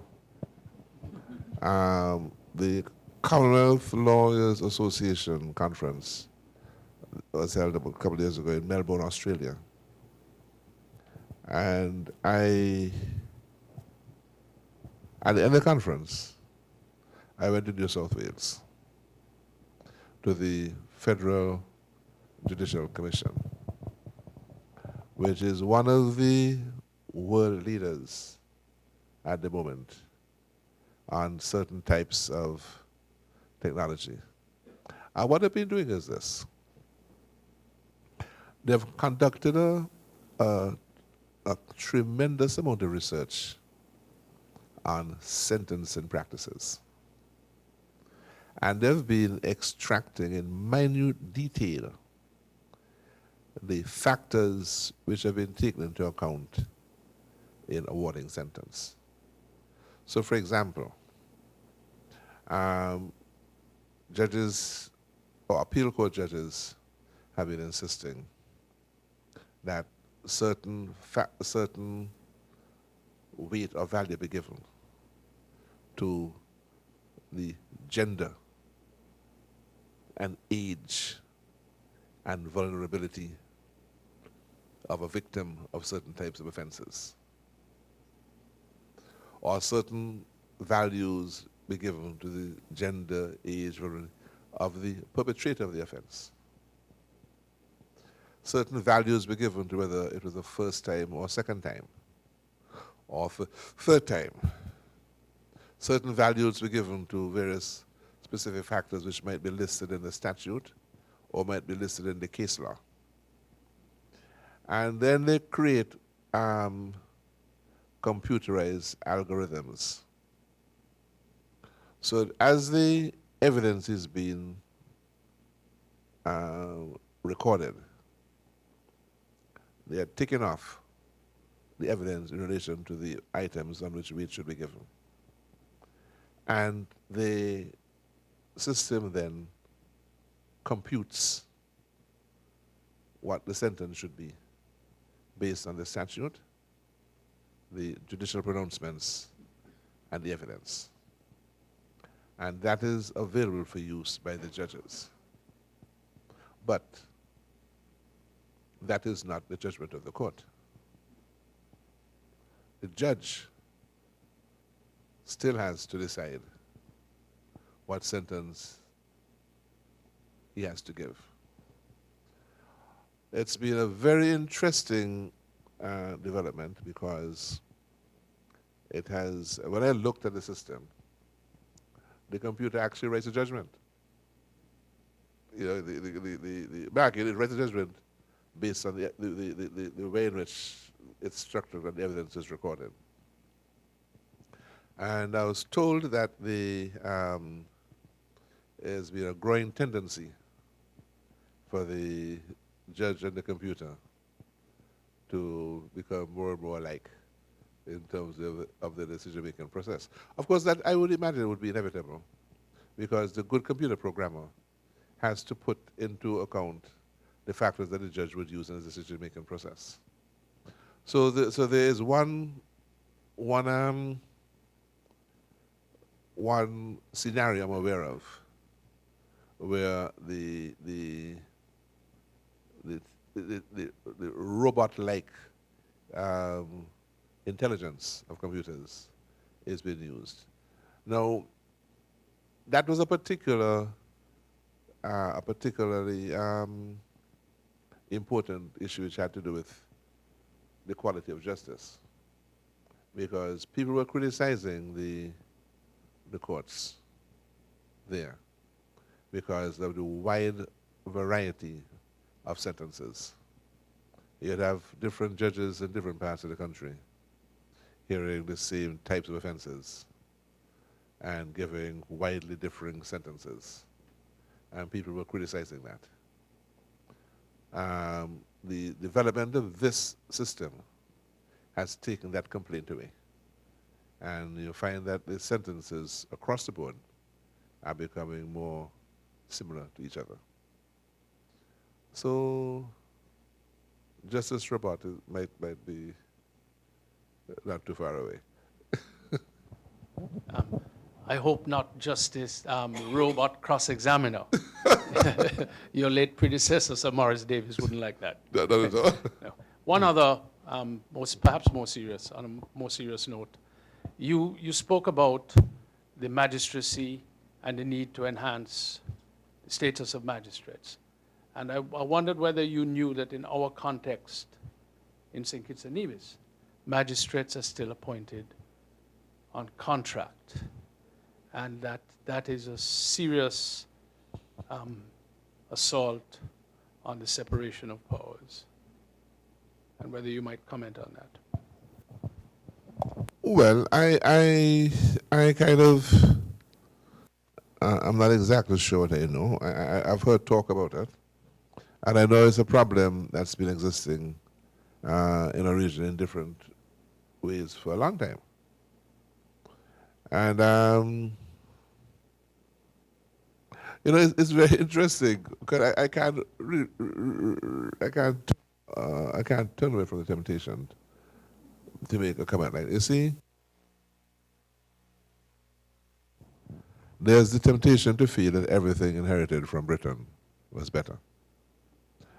But when the colonial powers were running our countries, the administration of justice was an executive function.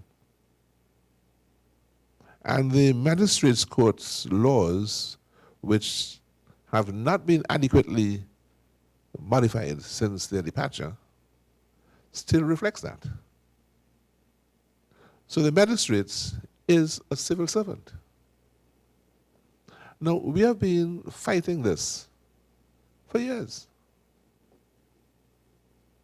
The magistrate should not be employed by the public service. The magistrate should be applied, the magistrate should have the same protections that a judge has. They should have a certain salary, protected by statute. They should have security of tenure.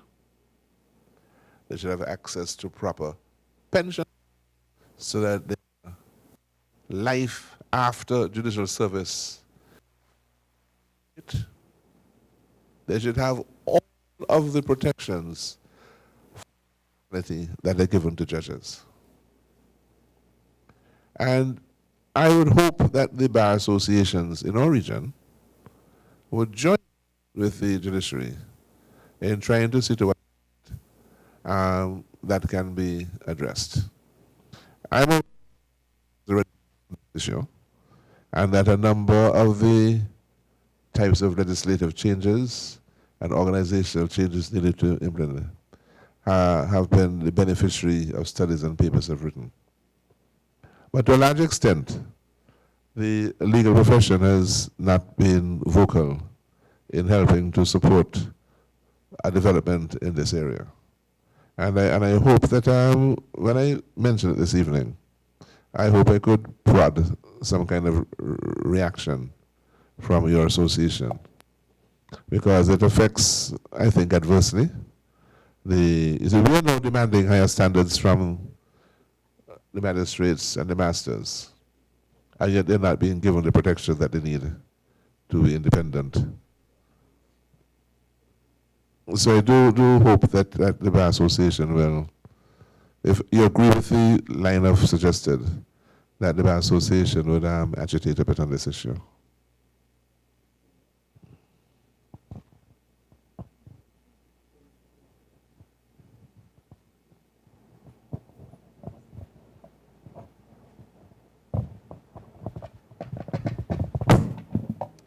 Okay, from the many questions and comments, I could tell that you to the audience was awestruck by Sir Dennis's presentation.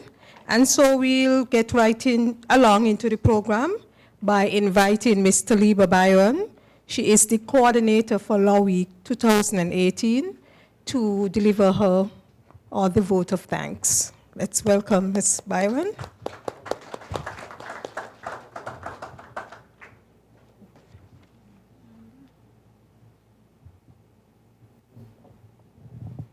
With Your Excellency's leave, I wish to adopt the protocol established by our Mistress of Ceremonies and say good evening to everyone. It is my privilege on behalf of the Law Week 2018 Organizing Committee to express our sincere gratitude to everyone who played a role in making tonight a success. Your Excellency, you agreed without hesitation to host tonight's event under your distinguished patronage, and wish to thank you publicly for doing so and for your continued general support of the Bar Association, which we deeply appreciate and hope to keep looking forward to. To our able Mistress of Ceremonies, Ms. Rhonda Nisbet Brown, thank you for readily agreeing to chair tonight's proceedings and for doing such a fine job at it. Rhonda is secretary of our Bar Association and is always very busy and always has a lot on her plate, but still always says yes to everything that she is asked. We say thank you to Rhonda for being ever willing to serve and to contribute. To Superintendent Minister Reverend Mark Christmas, we say thank you for delivering the invocation and for stepping in at very short notice when our original member of the bar abruptly became unavailable for tonight. Thank you, Reverend.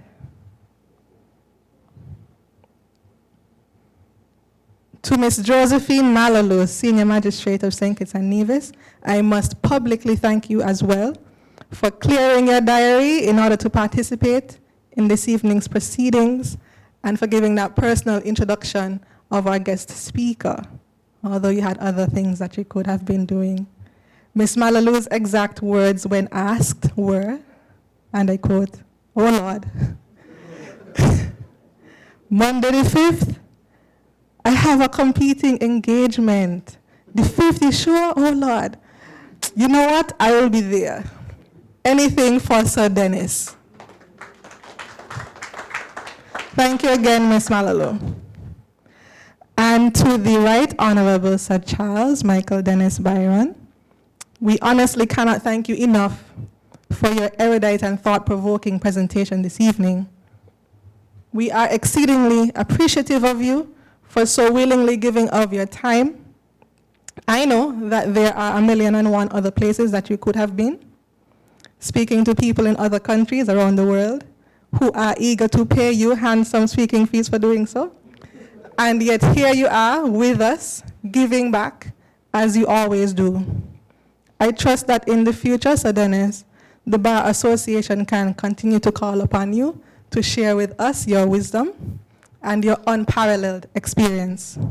You have given us tonight very valuable food for thought on what our system should look like in 2018, and we trust that those who have ears to hear will hear. Thank you. Thank you thank you, Sir Dennis. Thank you to the Ocean Terrace Inn for hosting us here this evening, and to Miss Alicia White in particular for going above and beyond, for making sure that everything was in order for tonight. Thank you also to each and every one of you for being here with us tonight. And thank you to everyone listening and viewing the live broadcasts. Your Excellency, as Law Week 2018 culminates tonight, I hope you would not mind if I take this opportunity to say thanks to those who helped to make Law Week an overall success. I express heartfelt thanks to our sponsors. And I really have to thank the sponsors for stepping forward because, for some strange reason, most people are not eager to hand over their money to a bunch of lawyers. But there are a few who appreciated what we were trying to achieve and understood our serious constraints. The Bar Association is a non-profit organization which is fueled solely by the dues paid by its members. Dues are non-compulsory, and this impacts upon our ability to plan anything ever. And so we are deeply grateful to those sponsors who answered our call to partner with us to make Law Week a reality. To our gold sponsor, the St. Kitts, Nevis, Anguilla National Bank Limited. We are sincerely grateful for your partnership. We say thanks as well to the Ministry of Justice and Legal Affairs for its kind contribution to Law Week. Thank you, P.S. Francis, who is here and who I hugged a lot, and I thank you for being patient with me. And to Her Excellency Ambassador Constance Mitchum, Gonzalez Parry, Byron and Byron, TDC Business Center, Hosford's Value Mat and Island Purified Water Limited, thank you. I'd also wish to publicly thank those attorneys who gave of their time, their precious billable hours to participate in our free legal advice clinics on Friday. I haven't had the opportunity since Friday to publicly thank them. Mr. Anthony Gonzalez QC, Ms. Natasha Gray, Ms. Shamika Maloney, Althea Campbell, Crystal Libert Clark, Adrian Daniel, Curlin Merchant, Shamora Scott, and Rochelle Duncan, thank you. Thank you. Thank you to the Ministry of Community Affairs for allowing us the use of the Newtown Community Center to host our St. Kitts Clinic, and to Red Cross in Nevis, where we held our Nevis Clinic on Friday. And to those attorneys who gave of their time to join us at the Cardin Home and the Flamboyant Nursing Home, to fellowship with the residents there and to take care packages for them, Mrs. Delia Joseph Rowe, Ms. Rhonda Nisbet Brown, Assistant Registrar Melissa Fleming, Sandra Maynard, Agatha James Andrews, Violet Williams, Dia Forrester, Adrian Daniel, Althea Campbell, Shamika Maloney, Michelle Slack, Chris Liebert, Marlene Newton, and Shamora Scott. Thank you. Thank you all. I would like to publicly say a special word of congratulations and thanks to Ms. Joanne Fleming, who organized the mock trial in Nevis, and to Dr. Henry Brown QC for ably presiding as judge over the mock trial, although he was very, very strict with our sixth form students, our poor students. And to Rhonda Nisbet Brown, Shamika Maloney, and Brian Barnes for coaching the students over the past several weeks and giving up, I think, the last 3 of their weekends to do so. I say thanks in particular to our president, Mrs. Delia Joseph Rowe, for her kind support, for always being willing to talk to me at any hour of the day or night, and for providing guidance and encouragement along the way. Thanks to ZIZ and to WinFM for recording and broadcasting our various events during Law Week. WinFM also broadcast us live on their Facebook page for some of our events. For instance, our debating competition on Monday, I am told by WinFM we reached almost 5,000 people just on their Facebook page alone. Yes. And we also have our own Instagram and Facebook events pages, which people also tuned into. So for instance, our mock trial in Nevis, we had 1,700 people watching on Facebook alone. Yes, 1 in every 10 people in Nevis looked at the mock trial on Facebook. The era of instant gratification. Yes. We are very sorry that inclement weather on Saturday caused the postponement of Law Olympics, or Sports and Family Fun Day, which we're really looking forward to. But we still want to thank the SKN AAA, or Athletics Association, and the Police Sports Club, and our Olympics liaison, Ms. Rochelle Duncan, and all of the team captains and the athletes and everyone who had been putting so much into preparing for Saturday. And we hope that you will all still support Law Olympics when the new date is announced, which we hope will be very soon. So thank you again to everyone who participated in tonight's proceedings, in Law Week 2018 in general, and thank you for everyone who helped to make that happen. We deeply, deeply appreciate your support. Thank you.